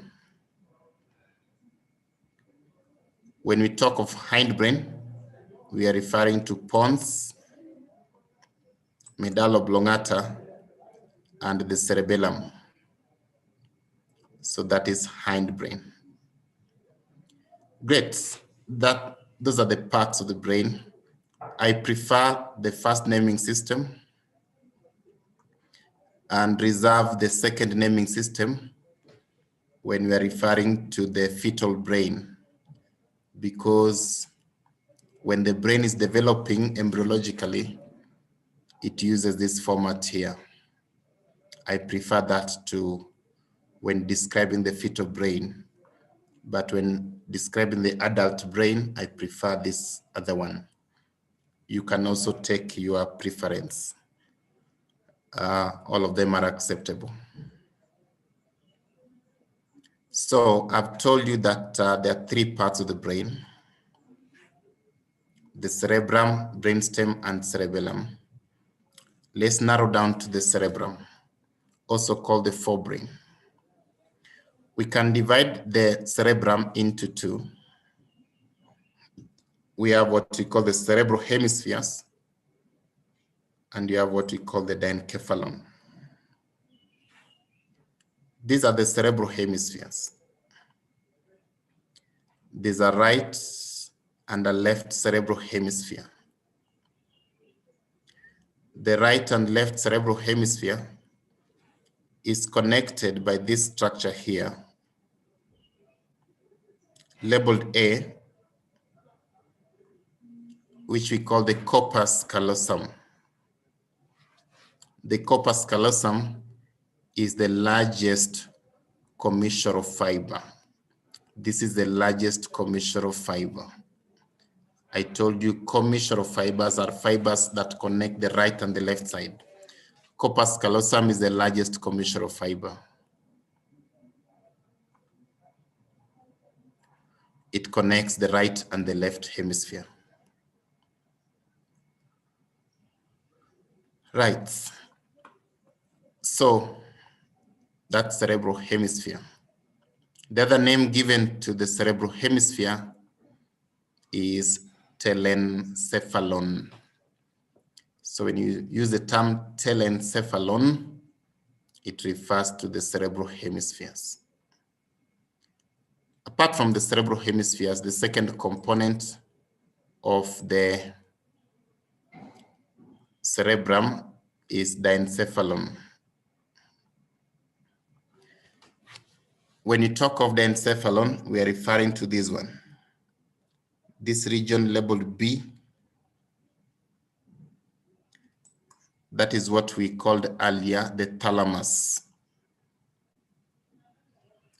This region labeled C is what we call the hypothalamus. And this small structure you're seeing here is what we are calling the pineal gland. Maybe you like calling the pineal gland, okay.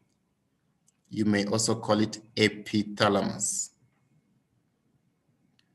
And lastly, this groove here, something deep to that groove, not well visualized from the surface, is what we call the subthalamus.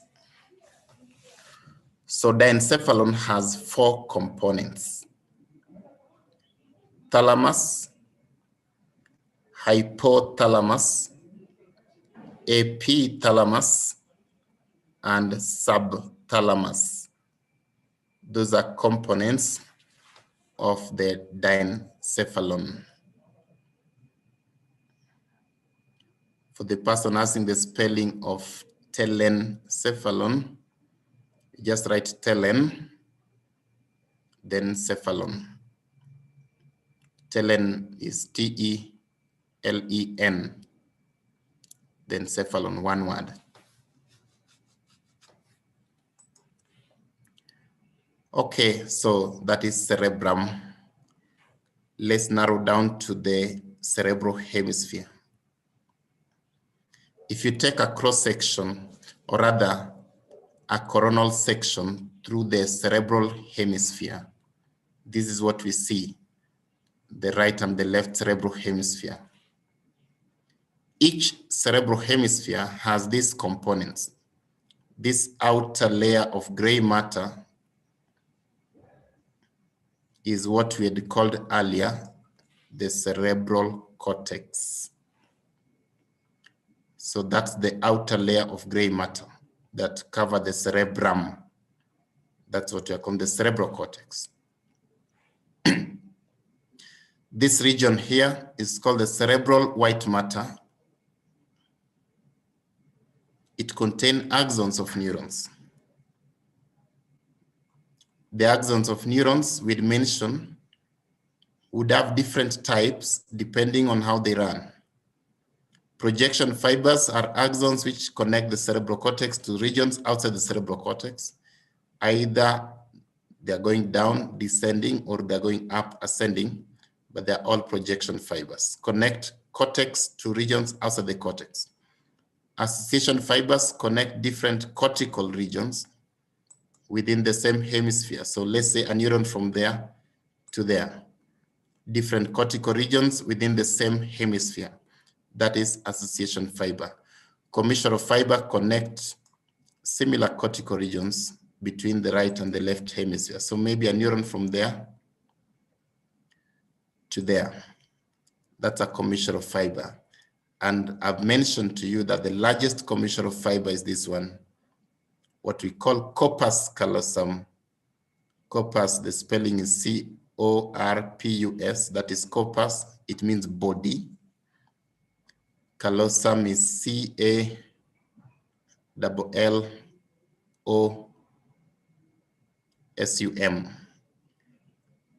Callosal body, corpus callosum. This is the largest commissural fiber connecting the right and the left hemisphere. The third component of the hemisphere is what we call the basal nuclei, commonly and erroneously so called the basal ganglia.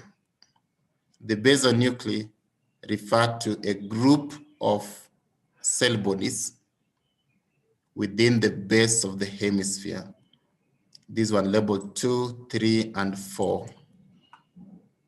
The basal nuclei is erroneously called the basal ganglia, but that is the commonest name, and that is how we'll call it subsequently. Just call it basal ganglia.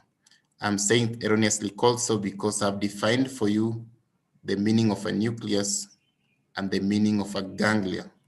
Of ganglion, they are different. These ones should be called nuclei because they are within the central nervous system. The term ganglion should be referred to collection of cell bodies outside the central nervous system. These ones are outside, but they're still being called ganglion. But that's how they've been named historically, and that's how we'll call them. If you name them basal nuclei, it's still okay. You just want to be politically correct, and there's nothing wrong with that. If you call them basal ganglia, it's still fine as well. We'll have a lecture on the basal ganglia sometime later. We have already finished with the cerebral white matter. And our next topic, section 3, we are going to focus on the cerebral cortex. Now, let's narrow down to the cerebral cortex a little. We have said that the cortex is the outer layer of gray matter of the cerebrum. Sorry. The cortex is not very smooth. like it's not so flat. As we can see here, the surface of the cerebral cortex is highly convoluted. The convolutions are folds, which basically increase the surface area of the cerebral cortex. They increase the surface area of the cerebral cortex. Now, because of the convolutions, we'll have regions which are raised. They are ridges. The ridges are known as gyri. If it is a single one, you call it gyrus. So this is a gyrus, this is another gyrus, this is another gyrus. They are ridges, the raised parts. Then the depressions, the furrows, are called sulci. If it's one, you call it sulcus. So these are furrows, the sulci. The aim of having the gyri and sulci is to increase the surface area of the cerebral cortex. There are two important sulci that I want to mention at this point. We have this one labeled A, called the lateral sulcus. The person who described this one is called Sylvia. And so sometimes we refer to it as the Sylvian fissure. The lateral sulcus is also known as the Sylvian fissure. Then the one labeled B is called the central sulcus. The person who described it was called Rolando. And so sometimes we refer to it as the Rolandic sulcus or the Rolandic fissure. This one here is called the Rolandic fissure or Rolandic sulcus. This one is the lateral fissure or the lateral sulcus or Sylvian fissure. We use those two sulci to divide the cerebral cortex into lobes. The lobe that is anterior to the central sulcus, this one, is what we call the frontal lobe. The lobe that is inferior to the lateral sulcus, this one, is called the temporal lobe. The lobe that is behind the central sulcus, the one labeled 3, is what we call the parietal lobe. So this is the frontal lobe. This is the temporal lobe. This is the parietal lobe. Posteriorly here, we have the occipital lobe, but the distinction between the parietal and the occipital lobe is not very definite from the lateral surface of the brain. For you to distinguish these two, you need to have another view. This is the view you need to have on the medial aspect of the brain. Then we see a deep sulcus there, separating the occipital lobe from the parietal lobe. We call that sulcus the parieto-occipital sulcus, separating the parietal lobe from the occipital lobe. This sulcus is best seen from the medial aspect of the hemisphere, not the lateral aspect of the hemisphere.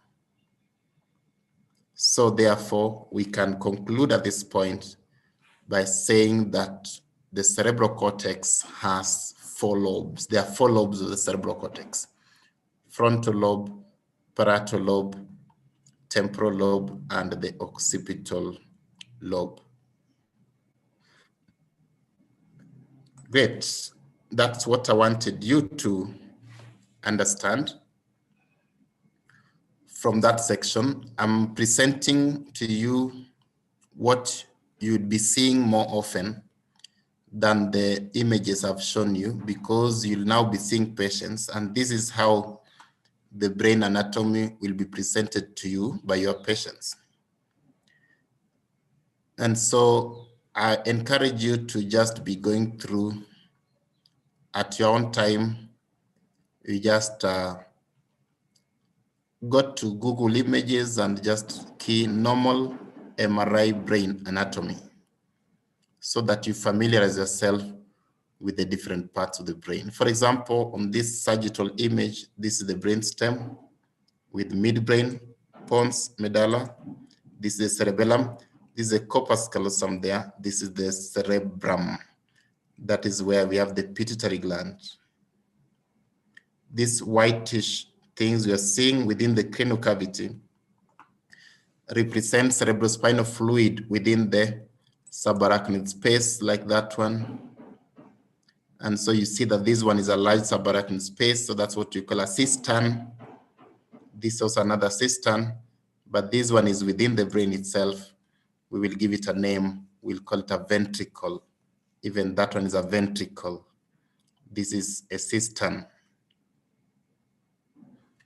On this one, this is an axial section through the brain. And so we see the cortex there. We see the white matter. The white matter is dark in this signal, MRI signal. So this is the gray matter. This is the white matter. The dark one is the white matter. The white one is fluid within the ventricles. This is the thalamus.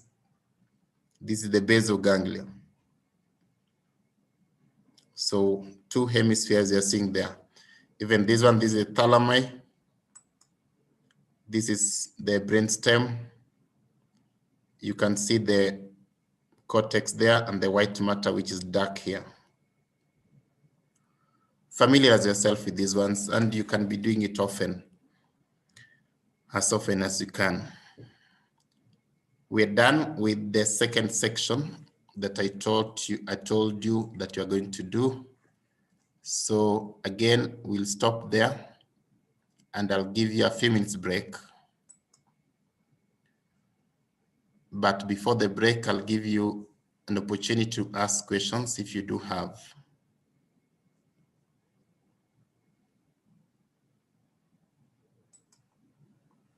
So anyone with a question, feel free to ask.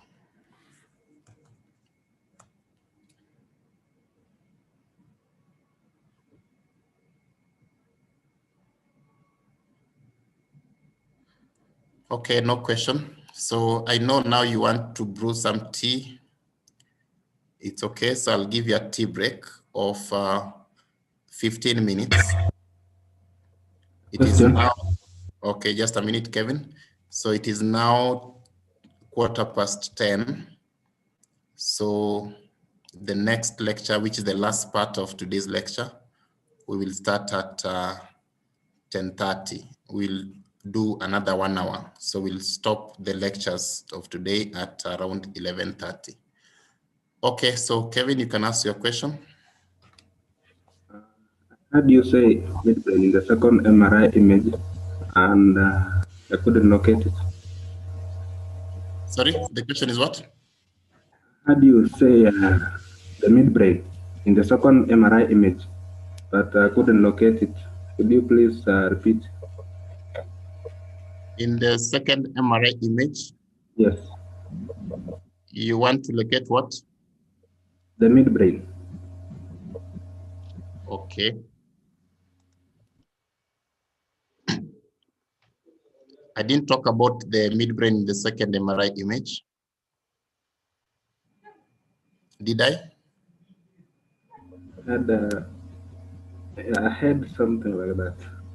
On the first one, yes. Not on the second one. Oh, that's why okay. some confusion. All right. Another question? So on the first one, you are able to pick it, eh? That's the midbrain, eh? Yeah, I can pick it. Okay, good. On the second one, remember this is an axial cut at around this level here. So this second image has been obtained somewhere at this level here. So it is way above midbrain. That's why you cannot see the midbrain on this image. It's been cut at the level of the thalamus, which is this one.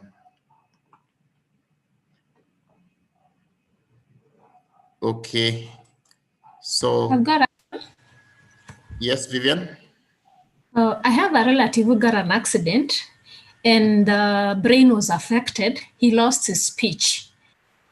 Is he likely to talk again? It will be difficult for me to answer that one, Vivian, because I don't know the extent of the damage that it has caused on the brain. So You're saying there's fluid in the brain. Yeah, I'm saying I don't know the extent of the injury. Okay. So I can't tell you whether they'll be able to talk again or not. Okay. But you'll be told that with regard to brain injuries, yes, with regard to nerve injury, there are some things which make it difficult. There are some things which make it easy. So one of the things that make it difficult is if the injury has lasted for long, then the likelihood of again recovering is lower rather than if the injury has been over a short period of time. The extent of the damage is also different. If the brain injury in such a way that the region for speech has been completely destroyed, then they can't talk.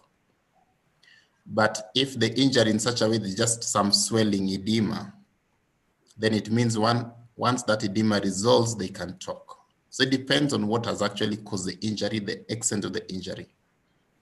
So it's difficult to generalize unless I see the images and examine the patient, then I might be able to tell you that here, the chances of recovery are 10%, 50%, 90%.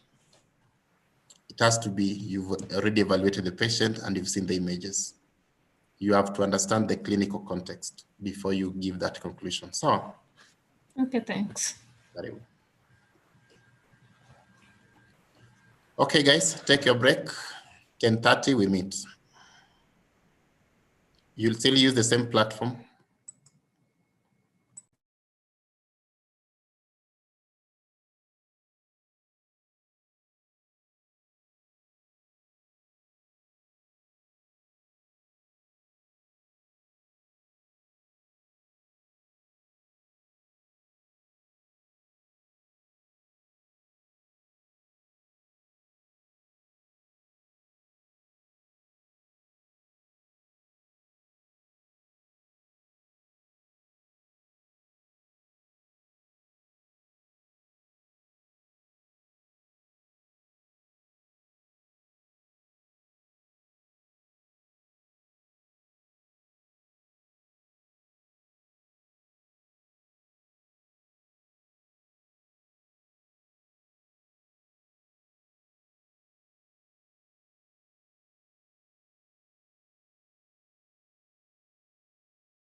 labda bishaitu zaman. Shenin. Aya.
So our break is over.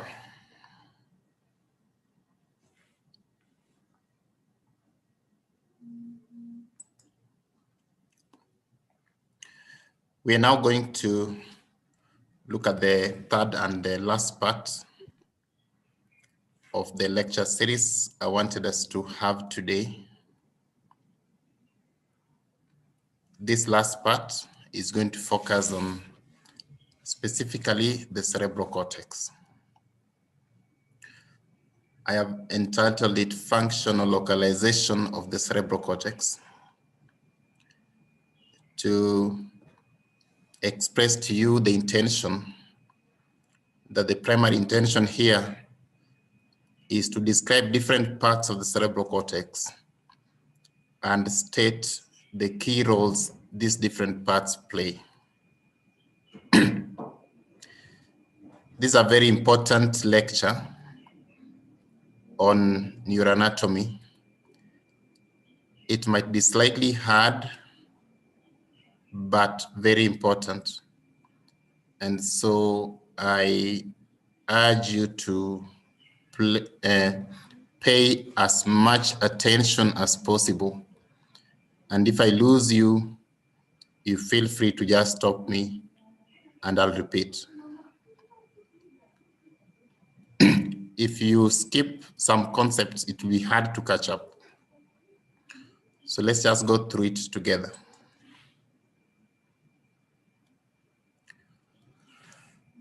We have agreed that the brain has three parts: the cerebrum, cerebellum, and the brainstem. And that the cerebrum is made up of cerebral hemispheres and the encephalon.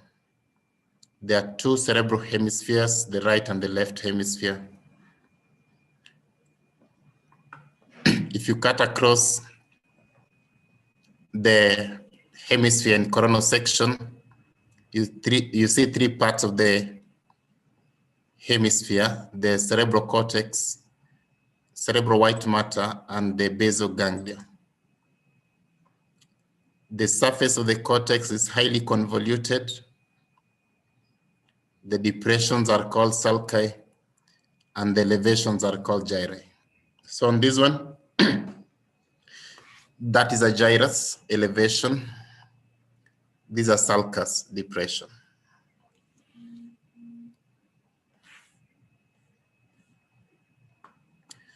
There's a question here for you. Having talked about the cells that constitute the nervous tissue, I want you to take a second and just answer that question.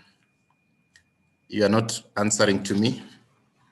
Just make sure you know the answer.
Okay, I believe you have a response.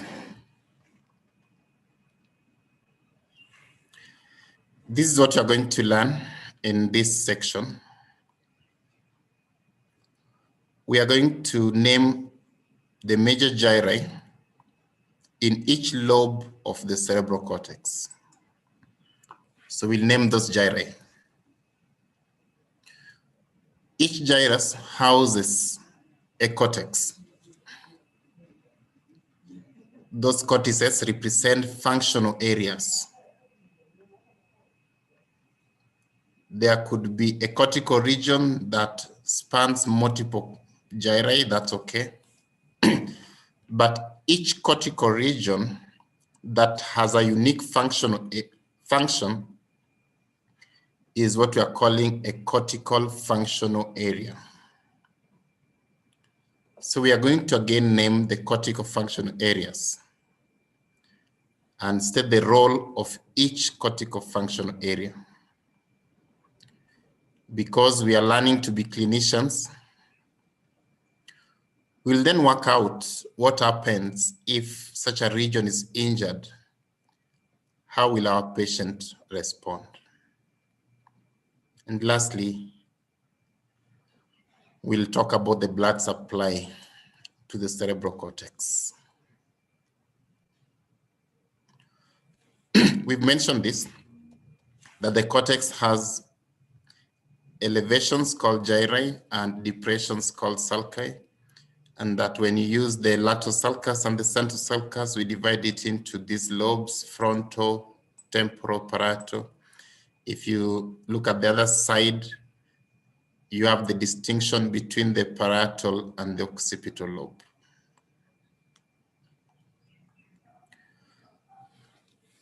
When we're discussing functional localization of the cerebral cortex, we want to know which part of the cerebral cortex performs which function. There are a number of things that we are going to learn for each lobe. There are 4 lobes.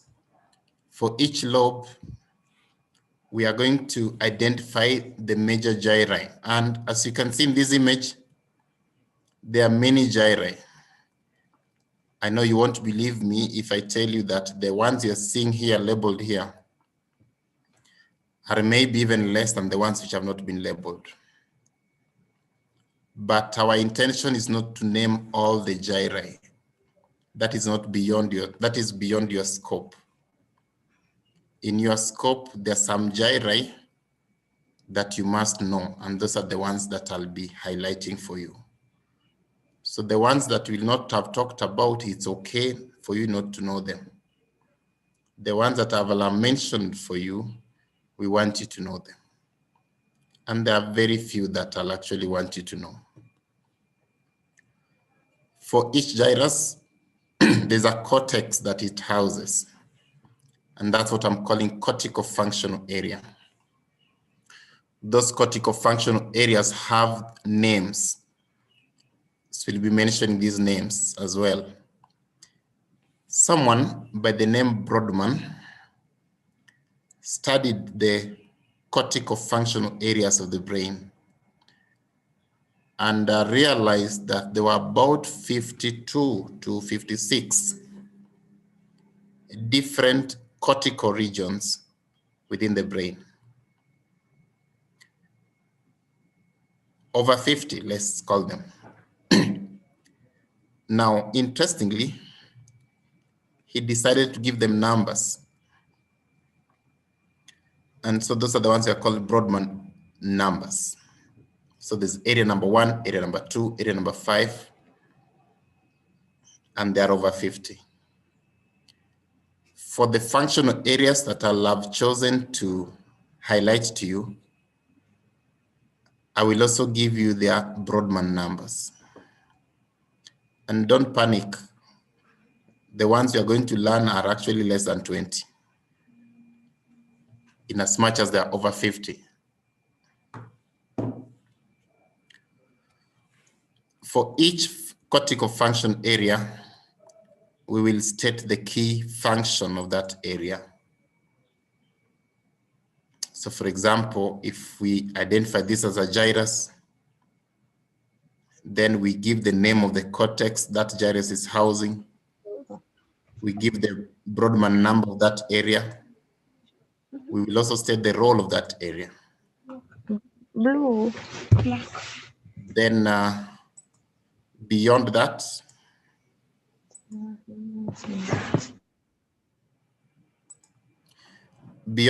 we will talk about the effect of injuring such a region.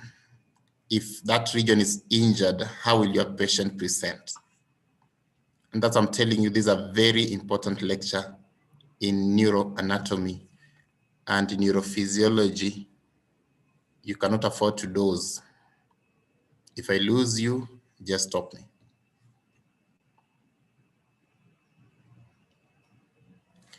Let's start with the frontal cortex. So this is the outline of the frontal cortex.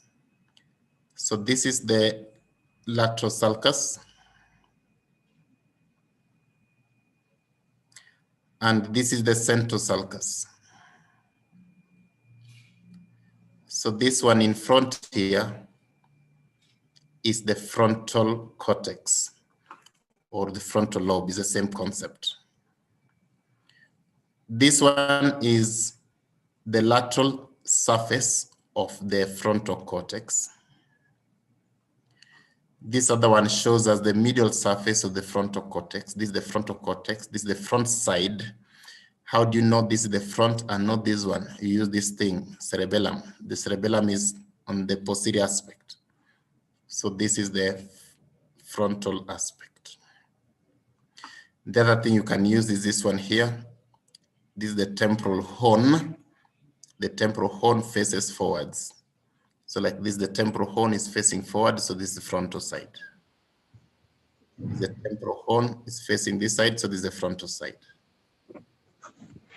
So this is the frontal lobe, the middle aspect of the frontal lobe, perhaps up to somewhere there.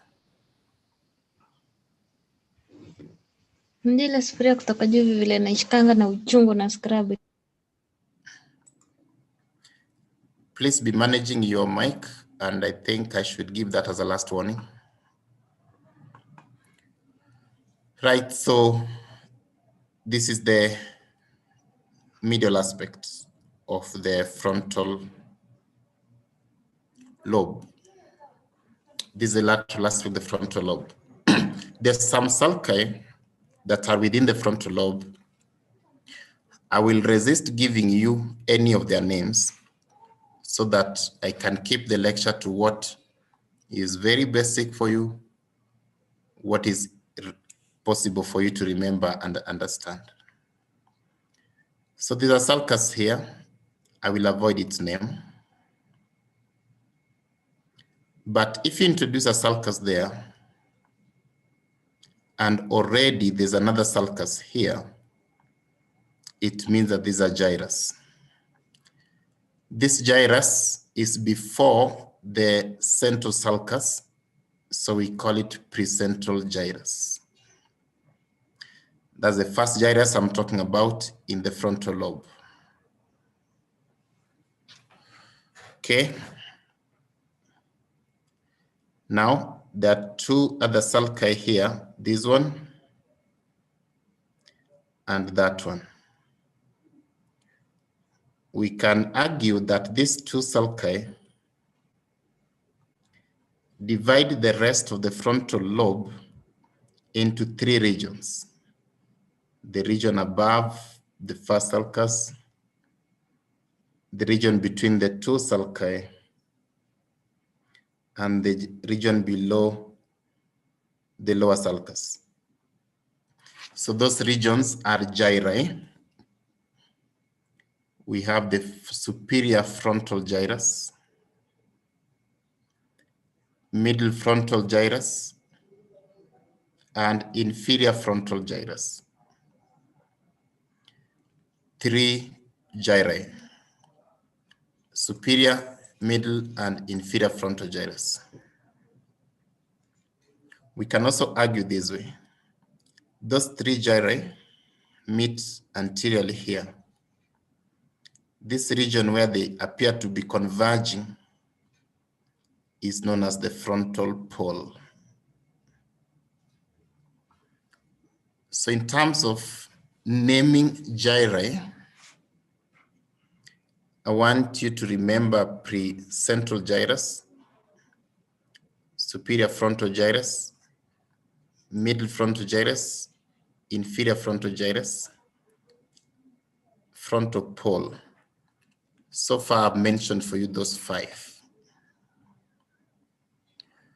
On this one here, this gyrus here, which is on the medial aspect of the frontal lobe, let's call it medial frontal gyrus. So this is the medial frontal gyrus. Of course, this is the frontal pole. The gyrus just below the medial frontal gyrus is this one here, which is traversing both frontal, parietal, and maybe occipital. That is the cingulate gyrus. This one we'll talk about it later, not now. For now, 6 important gyri I've given you, and I want to talk about them. So I told you that we name a gyrus, then we give a name to the cortex that the gyrus is housing.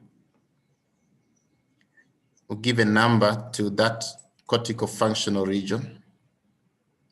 We state the role of that cortical area, and we argue that if it's injured, how will our patient present?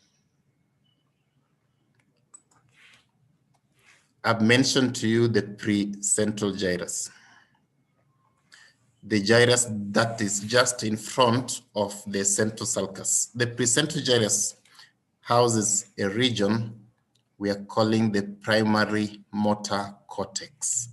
That's the name of the functional area. The primary motor cortex is area number 4 of the cerebral cortex.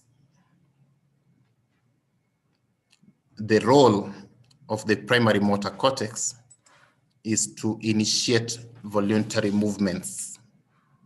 It initiates voluntary movements. That means that is the one that initiates this movement, this function where you are controlling skeletal muscles. Therefore, if you injure such a region, you'll argue that the person will not be able to control their skeletal muscles. In simple terms, they'll be paralyzed. So injury to the precentral gyrus causes paralysis. That is true. But think beyond that. We had mentioned earlier that the right side controls the left side and the left side controls the right side. Therefore, if you injure the right precentral gyrus, we will expect the left skeletal muscles to be the one that are paralyzed. And if you injure the left precentral gyrus, we'll expect the muscles on the right side of the body to be the one that are paralyzed. When we are seeing clinical manifestations on the opposite side of the body, we use the term contralateral, as opposed to when you are seeing clinical manifestations on the same side of the body, when we use the term ipsilateral. So now, in this case, our patient, if you injure one precentral gyrus, just on one side, you are going to have paralysis of the opposite muscles of the body. And it's going to be all of them. If you injure the whole precentral gyrus, you're going to have all the muscles on the opposite half being paralyzed. So basically, one half of the body being paralyzed. We use the term hemiplegia for that. And because it's opposite side, then we call it, therefore, contralateral hemiplegia. So injury to the primary motor cortex gives you contralateral hemiplegia, paralysis of the opposite half. The inferior frontal gyrus houses another region that we call the Broca's area. This is area number 44 and 45. The Broca's area is responsible for talking, motor speech.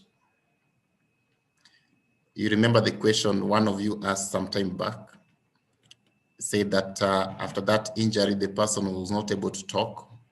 So most likely the pressure is on the Broca's area, the motor speech area. This is the region of the brain that we use to express ourselves in speech, for expressive speech. At the end of this session, you're going to realize that there are 3 primary regions in the brain for speech. There's a part for talking. That's what we call motor speech. There's a part for hearing. That is what you call auditory speech. And there's a part for understanding. That is what we call sensory speech. So this one is motor speech area, the region responsible for talking, motor speech. Okay. So therefore, if the motor speech area is injured, what will happen? The person will not be able to talk. The term we give for that is expressive aphasia. You can call it motor aphasia, or you can call it Broca's aphasia. The person cannot talk. We have the frontal pole. The frontal pole houses a cortical region that you are called the prefrontal cortex. You can call the prefrontal area. This is Brodmann's area number 9, number 10, number 11, and number 12. Remember, it was the convergence of the frontal gyri, superior, middle, inferior, and indeed even the medial frontal gyrus. They all converge at the frontal pole. And so the cortex that region is housing is what we call the prefrontal cortex. This is the region that we use for cognitive functions. When you talk of cognitive functions, we are referring to things like reasoning, thinking, memory, intelligence, calculation, judgment, inhibition. Well, think of anything nice that distinguishes you as a very good gentleman or lady. So just put them there as cognitive functions.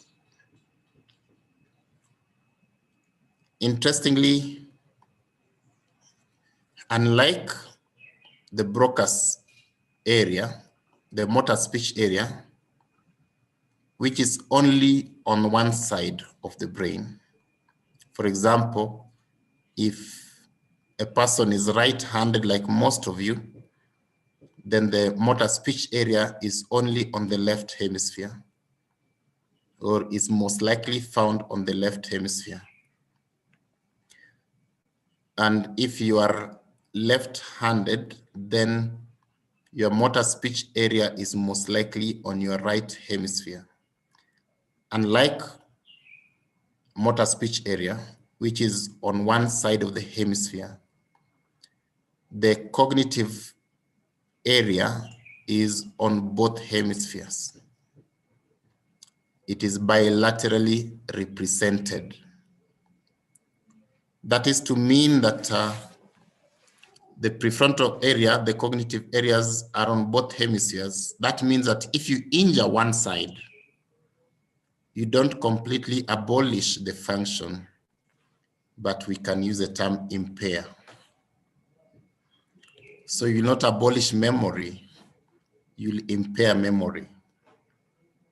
You don't abolish thinking, you impair thinking. You don't abolish judgment, you impair judgment. It's just impaired, not abolished. Right, so just to remind you again, so this is the area number 4, the primary motor area, that's precentral gyrus. This is the Broca's area, inferior frontal gyrus. And this is the frontal pole for the cognitive area. This is area number 9, the anterior part of superior frontal gyrus. Area number 10, anterior part of middle frontal gyrus.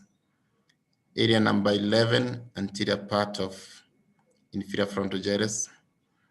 Area number 12, the anterior part of the medial frontal gyrus. And someone will even add for you this one here, which is area number 46, again, the anterior part of the inferior frontal gyrus. All those belong to the prefrontal cortex for cognitive functions.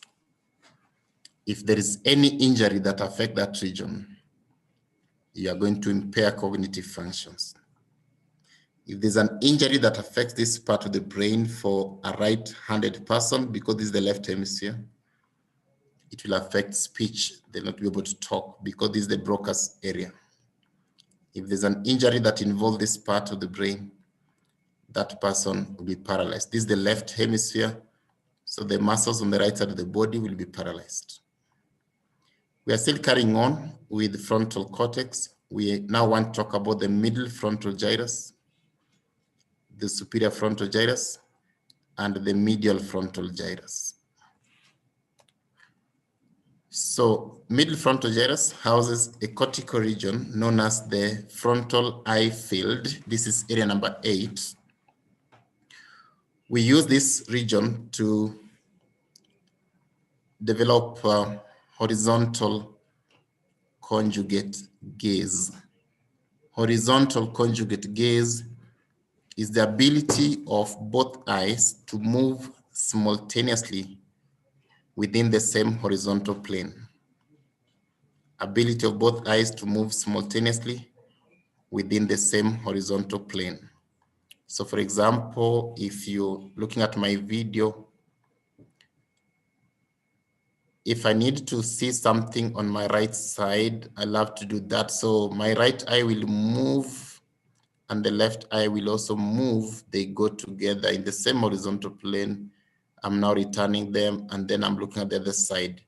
So that is what you are calling horizontal conjugate gaze. The ability of both eyes to move simultaneously within the same horizontal plane. If there is injury to the frontal eye field, then your gaze is as good as mine. That one eye might lag behind. And if that one eye lags behind, then it means that at some point, the two eyes will not be looking at the same thing. In that case, what happens? If each eye is seeing its own thing, then it means that you're going to have double vision. That's what you call diplopia, double vision.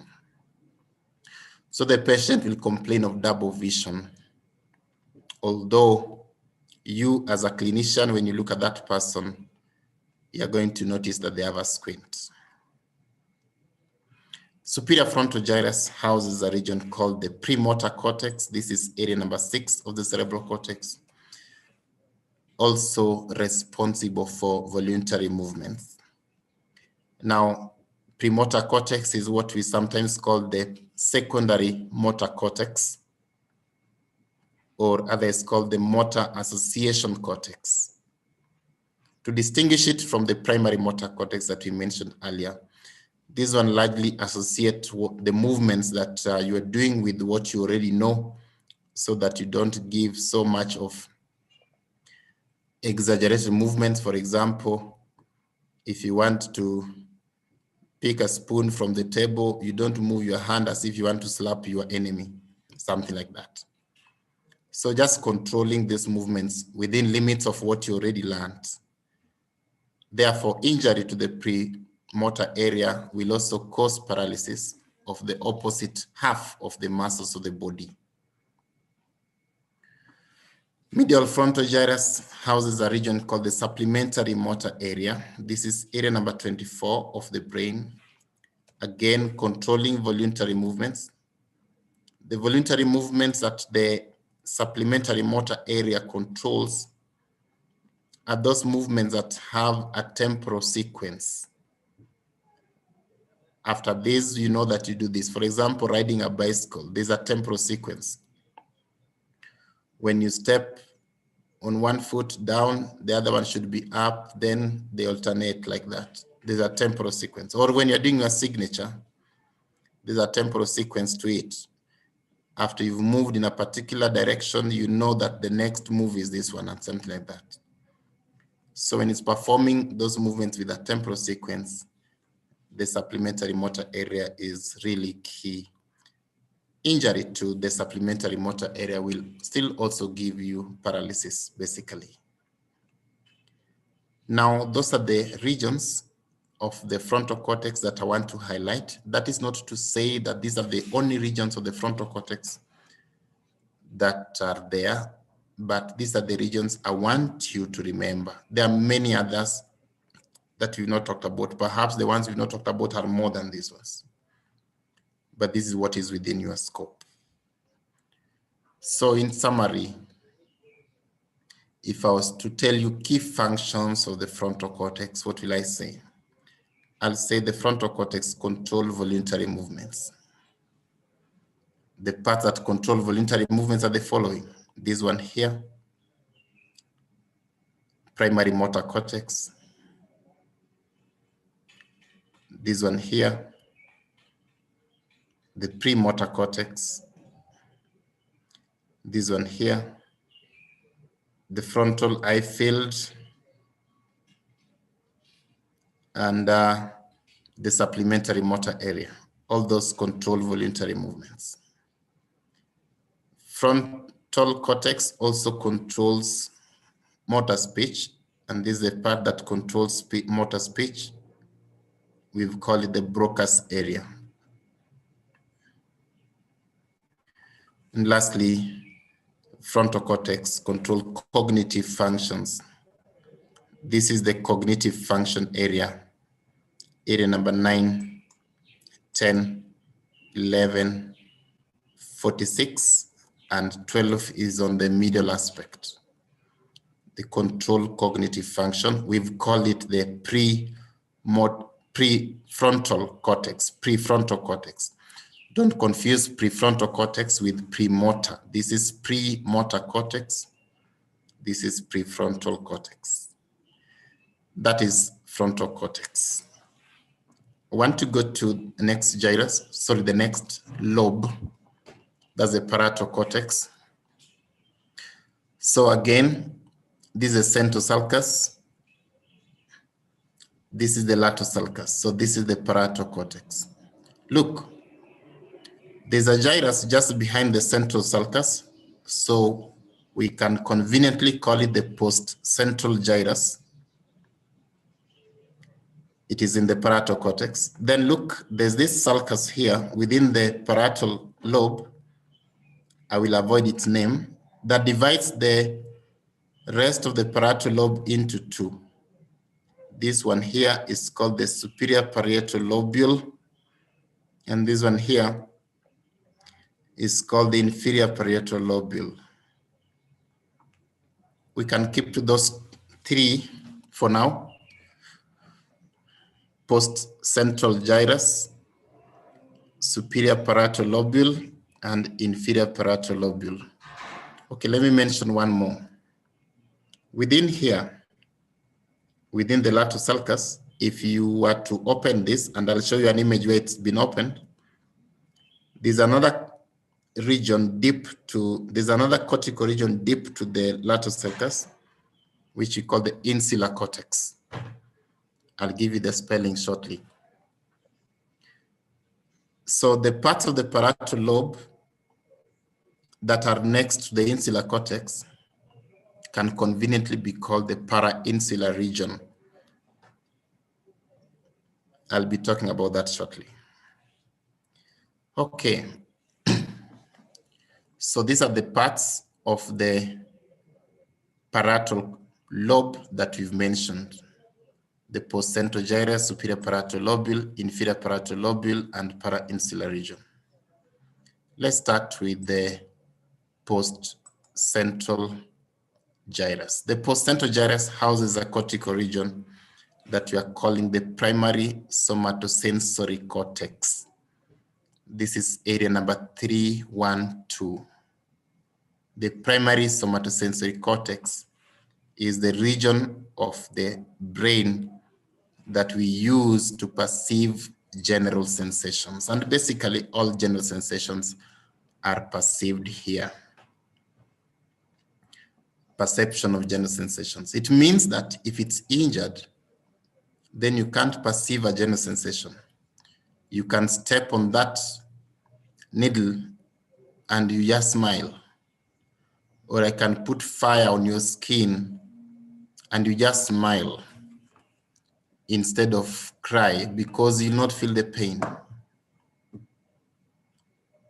Inability to perceive a sensation is known as anesthesia. Lack of sensation is anesthesia. In this case, it will be anesthesia from the opposite half of the body. So it's contralateral anesthesia. If you injure the right one, the left side of the body is the one that will not be receiving the sensation, and vice versa. Superior parietal lobule houses a region we are calling the secondary somatosensory cortex. This is area number 5 and number 7. This area is responsible for recognition of general sensation. Distinguish between perception and recognition. To perceive is just to interpret it so that you perceive it. To recognize requires that you invoke memory so that you link what you have perceived with what you already know. Then you recognize. Recognition is important for identification. For example, well, I know maybe we've never met, of course, but let's say you've seen my video. So if I come or sometimes we meet on the street and you say, this face I know, it's because you'll have already seen this face before. And so you are recognizing, but that's now for vision. So similar thing for touch, for example, you close your eyes and I give you something in your hand to identify. Let's say it's a key.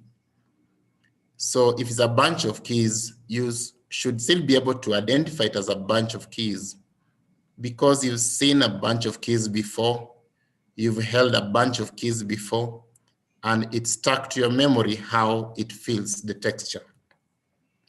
So that if I give it to you, you are now able to identify it. So the secondary somatosensory area is for identification. The primary somatosensory area is for perception, for interpretation. The question arises on the issue between the right and the left superior parietal lobule. The left superior parietal lobule, or let me not use the term left and right, let me use dominant and non-dominant. Because if you are right-handed, then the left one is a dominant one. But if you are left-handed, most likely the right one is the one that is dominant. Then the other one is non-dominant. So let's use the term dominant and non-dominant. If you injure the superior parietal lobule of the dominant hemisphere, the person will not be able to recognize sensations that come from the external environment. They will not be able to recognize sensations that come in. And that is what we call sensory agnosia. Inability to recognize sensations. So for example, the person will be able to touch a key and know that it's hard or soft or whatever it feels, but they'll not be able to identify it as a key unless they look at it. That's sensory agnosia. How about if you injure the superior parietal lobule of the non-dominant hemisphere? The non-dominant hemisphere is largely responsible for recognizing self, recognizing yourself as part of you. Therefore, if it's injured, your guess is as good as mine. They'll not be able to recognize themselves. They have what we call self-neglect syndrome. It might sound ambiguous for now, but this is how it will manifest. So someone with self-neglect syndrome will not be able to recognize self. And how does that imply clinically? let's say you give them a trouser to put on. If they believe that the left side is not theirs, then that trouser, they'll only put it on one limb, the right side, and then go away.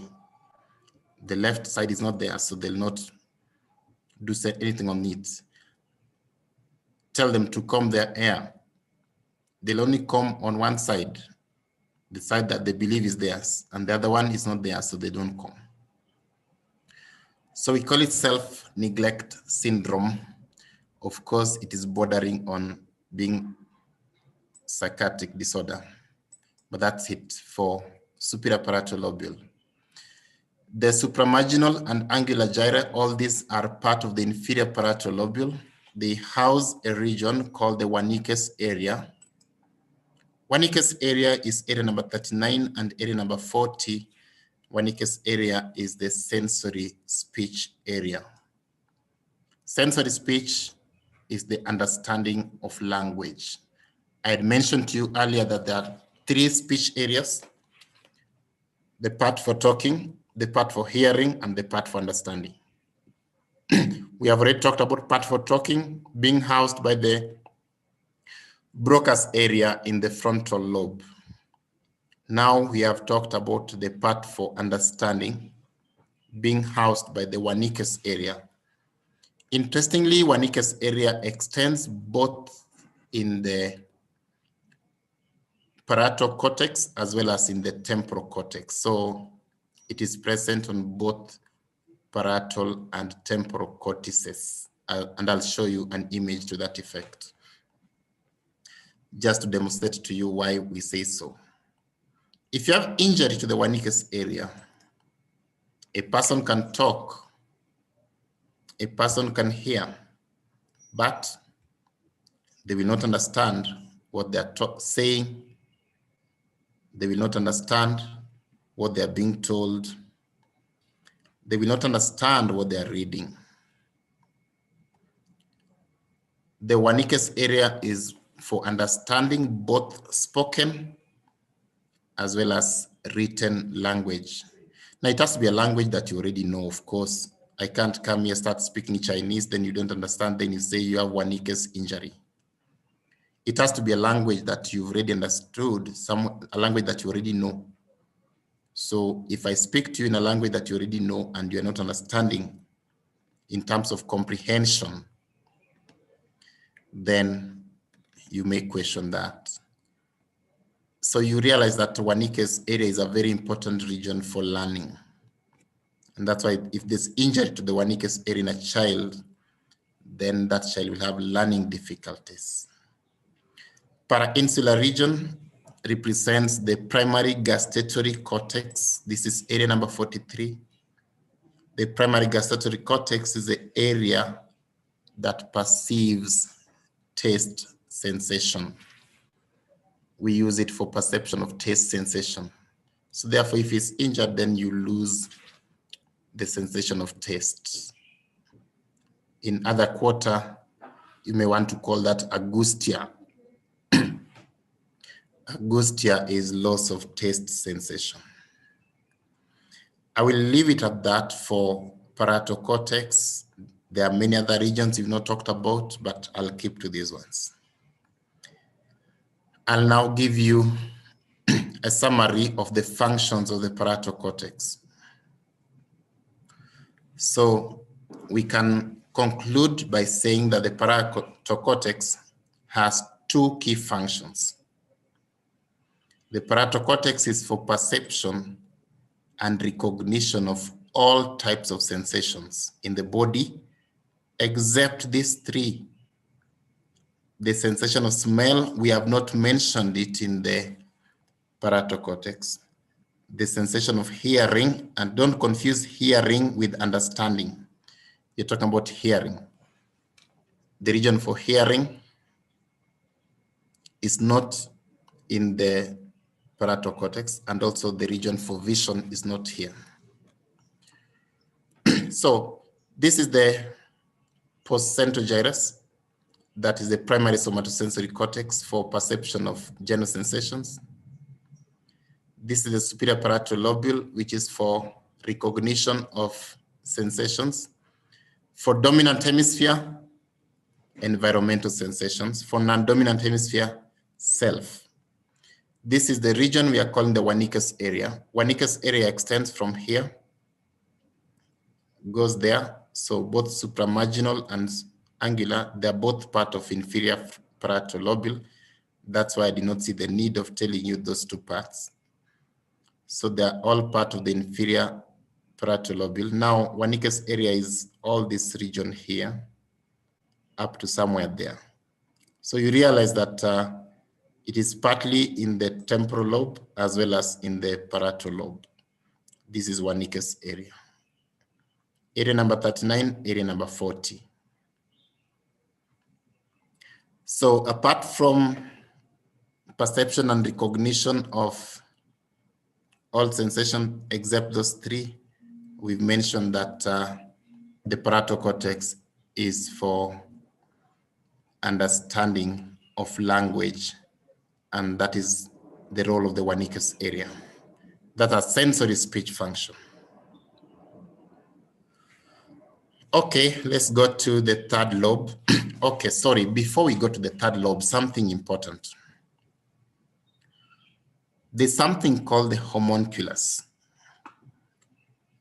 The homunculus is the graphic representation of how the body is topographically represented on the cerebral cortex. If we assume this to be the coronal section through the brain, so that we are seeing the cortex here. So this one here, that's the precentral gyrus. Is this one here? This is a precentral gyrus. So that's the cortex for the precentral gyrus. Assume that. So this part here is a part hidden inside.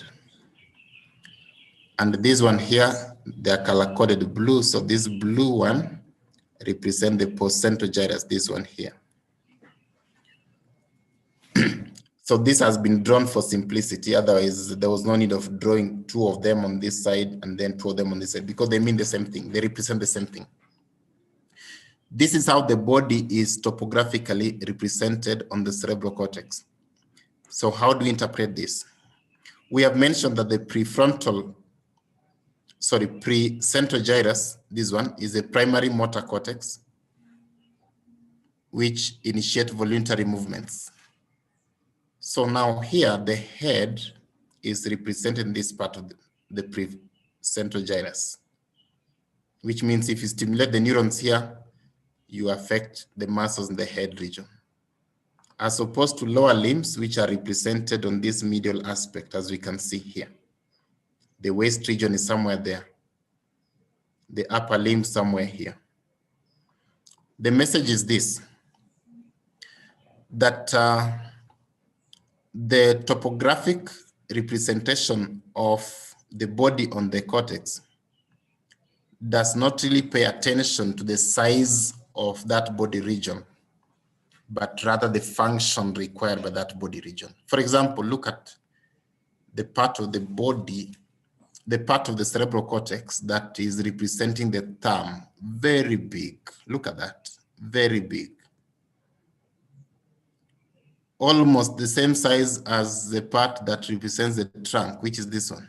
You know, the trunk is thorax and abdomen. From there to there, this is thorax, abdomen, look. Almost the same size as that for the thumb. Because the thumb requires a lot of control. So the message here is that the body is topographically represented, yes, so that the lower limbs are medial, then the upper parts of the body are lateral, and that a body will represent a size, will receive a size in the cortex according to the function, not really according to the size of that particular body region. Having said so, now let's understand this, that the neurons which go to supply muscles will come from here to initiate voluntary movements. The neurons which which is this one here. This one is this one here. The neurons which terminate in the cerebral cortex for perception of sensations will terminate here, which is represented by this one here. This cortex here is the insular cortex, and so this is the para-insular region. This is the insular cortex, so that's the para-insular region. Having said so, let's look at this graphic representation of how the neurons go to the brain. And for simplicity purposes, let's focus on this one, the second one first. For sensations, I told you that we have 3 orders of neurons. So for example, sensation regarding pain or touch, let's see. Look at how these neurons enter. The first order neuron enters to the spinal cord. It ends there. It synapses the second order neuron, which decassette, then ascend on the opposite side all the way to the thalamus. Then third order neuron begin from the thalamus to the cerebral cortex. So if this sensation was coming from the upper part of the body, like this one coming from the hand, it will go to these regions here because the hand region is somewhere there. But this blue one, because it's coming from the lower part of the body, it will go to this side here because this is the part for the lower limb. That's the message here. And similar story on this end. If it's about muscles, so the neurons which come from here, there'll be upper motor neurons. They'll have to descend and decassette at some point, as you can see here. Okay, let's work with the ones which are already drawn. So these are upper motor neurons. They descend, they decassette at some point. They will synapse with neurons which will go to the muscles, which are the lower motor neurons. So the neurons which come from here most likely go to muscles that control lower limb. Then the ones which come from here control upper part of the body. That's the message. The homunculus, remember it. Okay, the third lobe, the occipital cortex.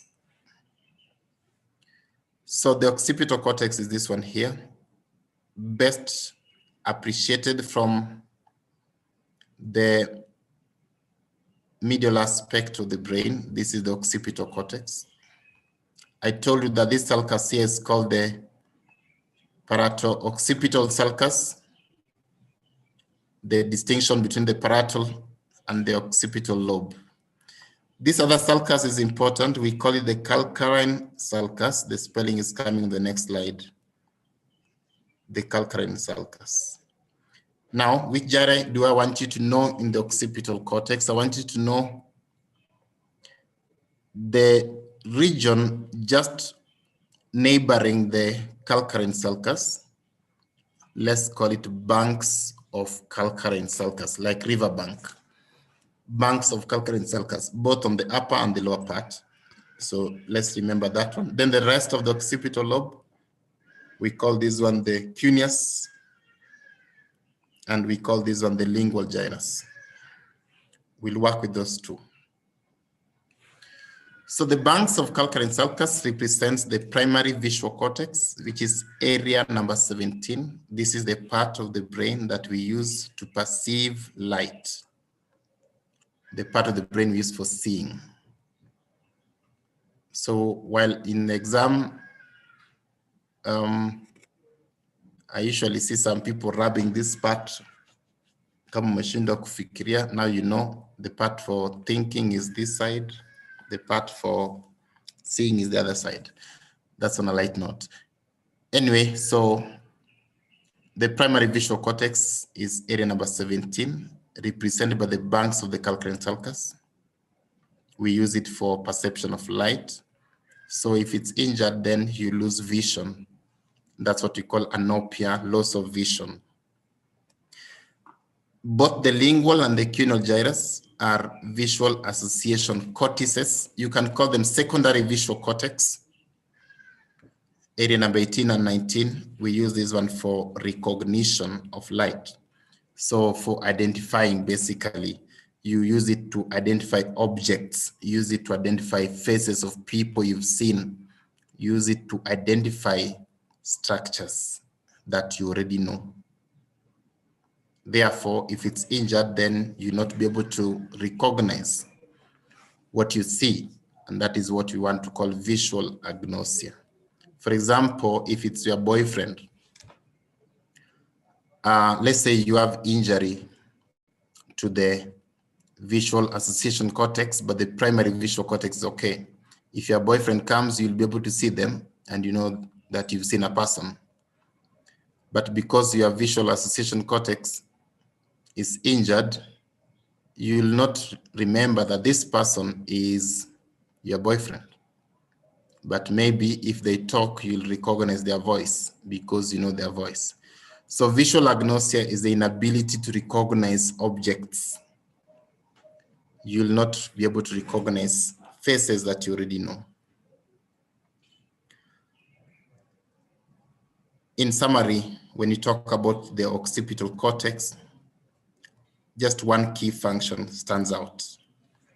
The occipital cortex is for perception and recognition of light input. Perception and recognition of light input. Great. Allow me to sail through to do the last one, which is the temporal cortex, and I'll leave you. I don't think you'll be able to finish. I'm also tired. But let's do the temporal cortex so that we'll have left it at somewhere where we're able to pick in a continual manner. So this is the temporal lobe. We have the superior temporal gyrus, middle temporal gyrus, inferior temporal gyrus. The only one we'll talk about is this one, the superior temporal gyrus. On this image, that's the only one we'll talk about. It is still this one, the superior temporal gyrus. However, now you see this one, the insular cortex has been opened so that you see it here nicely. So this is the insular region that I was telling you about, the one labeled 1, 2, and 3. But look at the ones labeled 4. The ones labeled 4 are actually coming from the superior temporal gyrus. Those ones labeled 4 are another one I want you to take note of. We call them the transverse temporal gyri. The transverse temporal gyri was discovered by someone called Herschel. I'll show you the spelling. And so we sometimes call it the transverse gyri of Herschel. So far, 2 gyri, superior temporal gyri and transverse temporal gyri. On the medial aspect, this region here, this is called the hippocampus, as you can see. The one below it is called parahippocampus. So this anterior-most part of parahippocampus, this region here, is called the piriform lobe. Piriform lobe. We'll be talking about the piriform lobe also. We'll also be talking about the parahippocampus and the hippocampus. Okay, let's begin. So let's start with the transverse temporal gyri, or others called transverse gyri of Herschel. The transverse gyri of Herschel represents the primary auditory cortex. This is area number 41 and 42. It is for perception of sound, as the name suggests, and so if it's injured, the patient will not be able to hear. They'll have a hearing loss. Not to be able to hear. Now, you may not be able to hear because there's a lot of wax in your ear. That's a hearing loss because of conduction. We call that conductive hearing loss. But in this case, the person will not be able to hear because of a problem with the neuronal axis. We call that one sensory neuron hearing loss. So you injure the primary auditory cortex, you'll have a sensory neuron hearing loss. Superior temporal gyrus houses a region called the secondary auditory cortex, area number 22. As we have been building before, a primary area is for perception, a secondary area is for recognition. So we use the area number 22 to recognize sound. So if an animal meows, you should be able to say that's a cat and not a dog, because you can be able to recognize sound. This is what you use to recognize even voices of people when you hear them. So if you cannot be able to recognize sound, then we call that auditory agnosia. Again, it should be something that you're already familiar with, a sound that you're already familiar with. So I don't have to be giving you different cries of different animals, then you're not able to identify, then I diagnose you as having auditory agnosia. It doesn't work that way. It must be something you already know, because recognition requires memory. Piriform lobe, as I showed you, represent the primary olfactory cortex. This is area number 28 and 34 for perception of smell. And so if you injure it, you lose the sense of smell. We call that anosmia. Apart from these functions that I've told you for the temporal cortex, the temporal cortex also houses a big system that we call the limbic system. It houses a big system known as the limbic system. Now, what is the limbic system? The limbic system refers to structures that border the cerebral hilum, structures that are linked to our emotional expressions. What am I calling cerebral hilum? The cerebral hilum is this region here, around the corpus callosum, around the diencephalon, where the right and the left hemisphere are joined.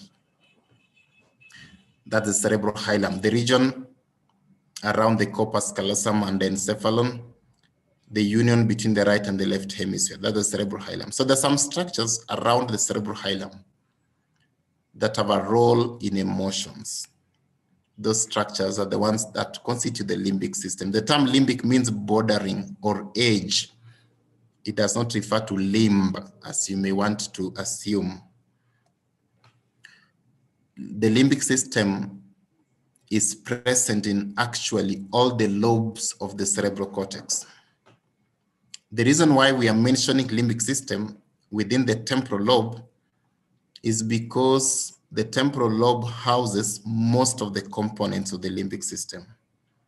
Otherwise, the system is present in all the lobes of the cerebral cortex. So what are the components of the limbic system which are housed within the temporal lobe?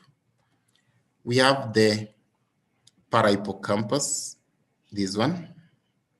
We have hippocampus, that one. Between the two, there's something called the dentate gyrus. You may not be able to see it nicely, but it's in that groove there.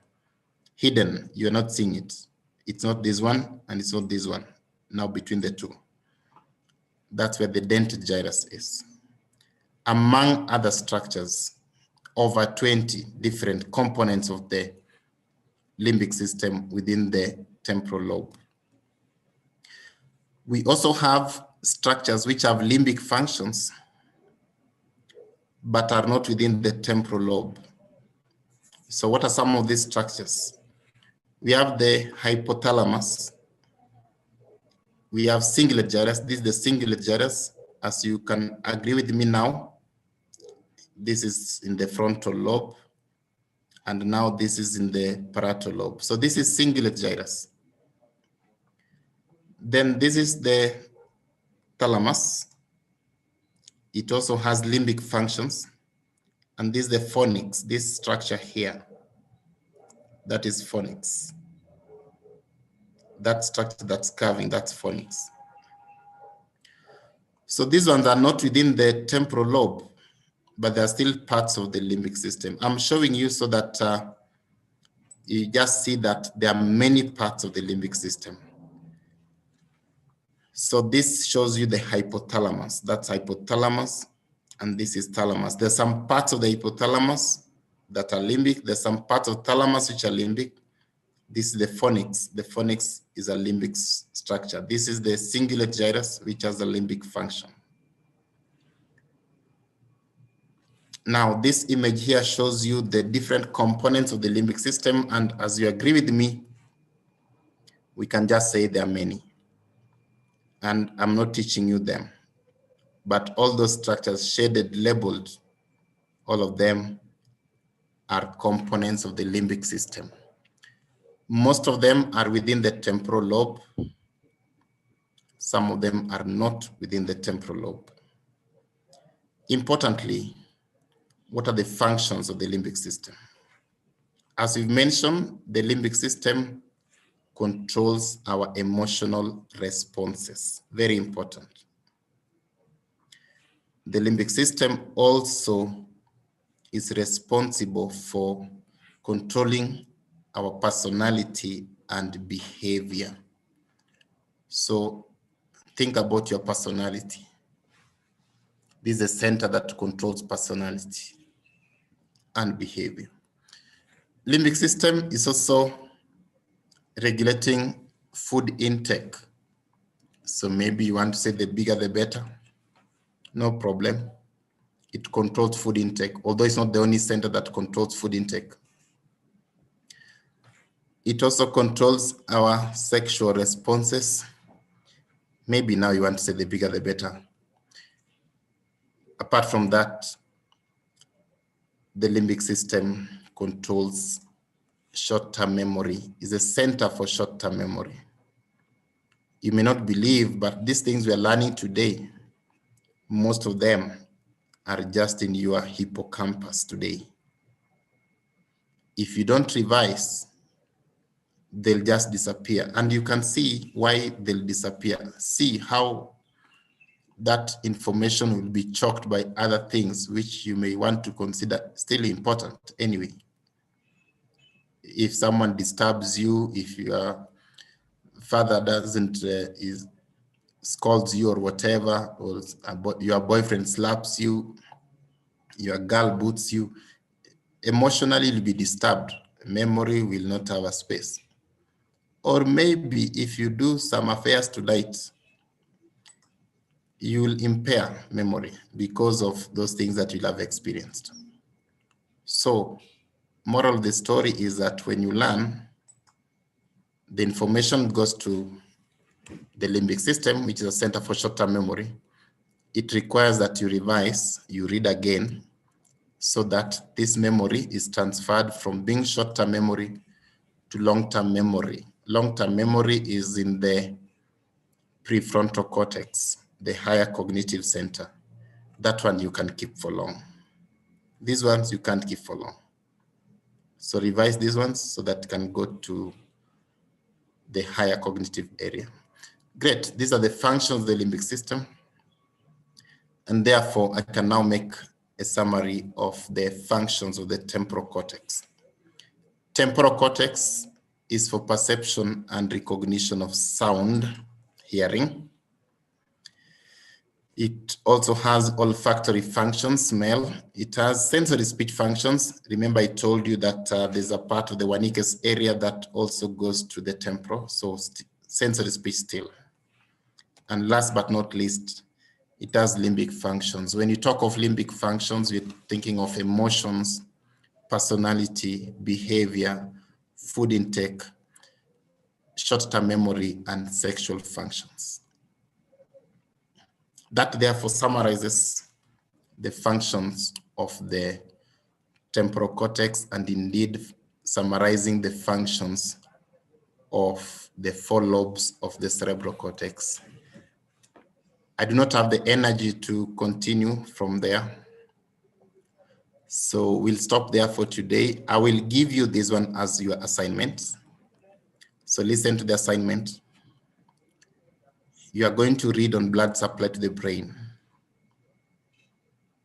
So in that reading, you'll come across what we call the circle of Willis, which is shown on your right-hand side. This is a circle of Willis. So you'll just read on the component of the circle of Willis. It's a straightforward thing, by the way. You'll read on the component of the circle of Willis. The other thing I want you to know is to read on the arteries which supply the cerebral cortex. There are 3 arteries that supply the cerebral cortex: anterior cerebral, middle cerebral, and posterior cerebral. Anterior, middle, and posterior cerebral. For each cerebral artery, this is what I want you to do. And the assignment is there. You will highlight the clinical symptoms that may happen following occlusion of each of the 3 cerebral arteries: anterior cerebral, middle cerebral, and posterior cerebral. So for example, if the anterior cerebral artery is blocked, how will your patient present clinically? If your patient has a stroke of the posterior cerebral artery, how will they present clinically? And it's not a matter of cramming. It's a matter of you understanding that that artery supplies this part of the brain, and that this part of the brain has those functional areas. So I want to link that with the anatomical basis.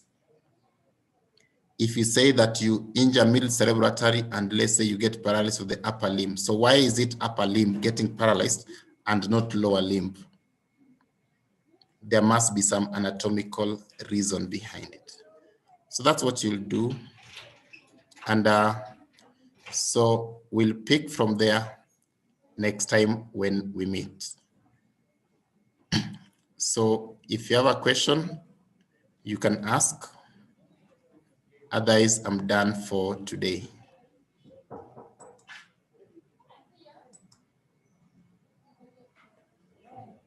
Any question?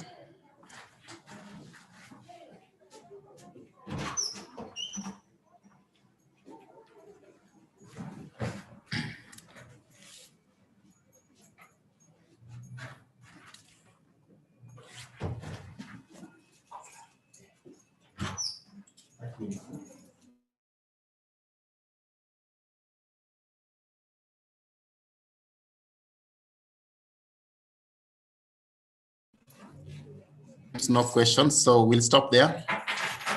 Thank you very much. Have a nice time. So we'll pick from there next week on Monday. I'm hoping next week it will be physical.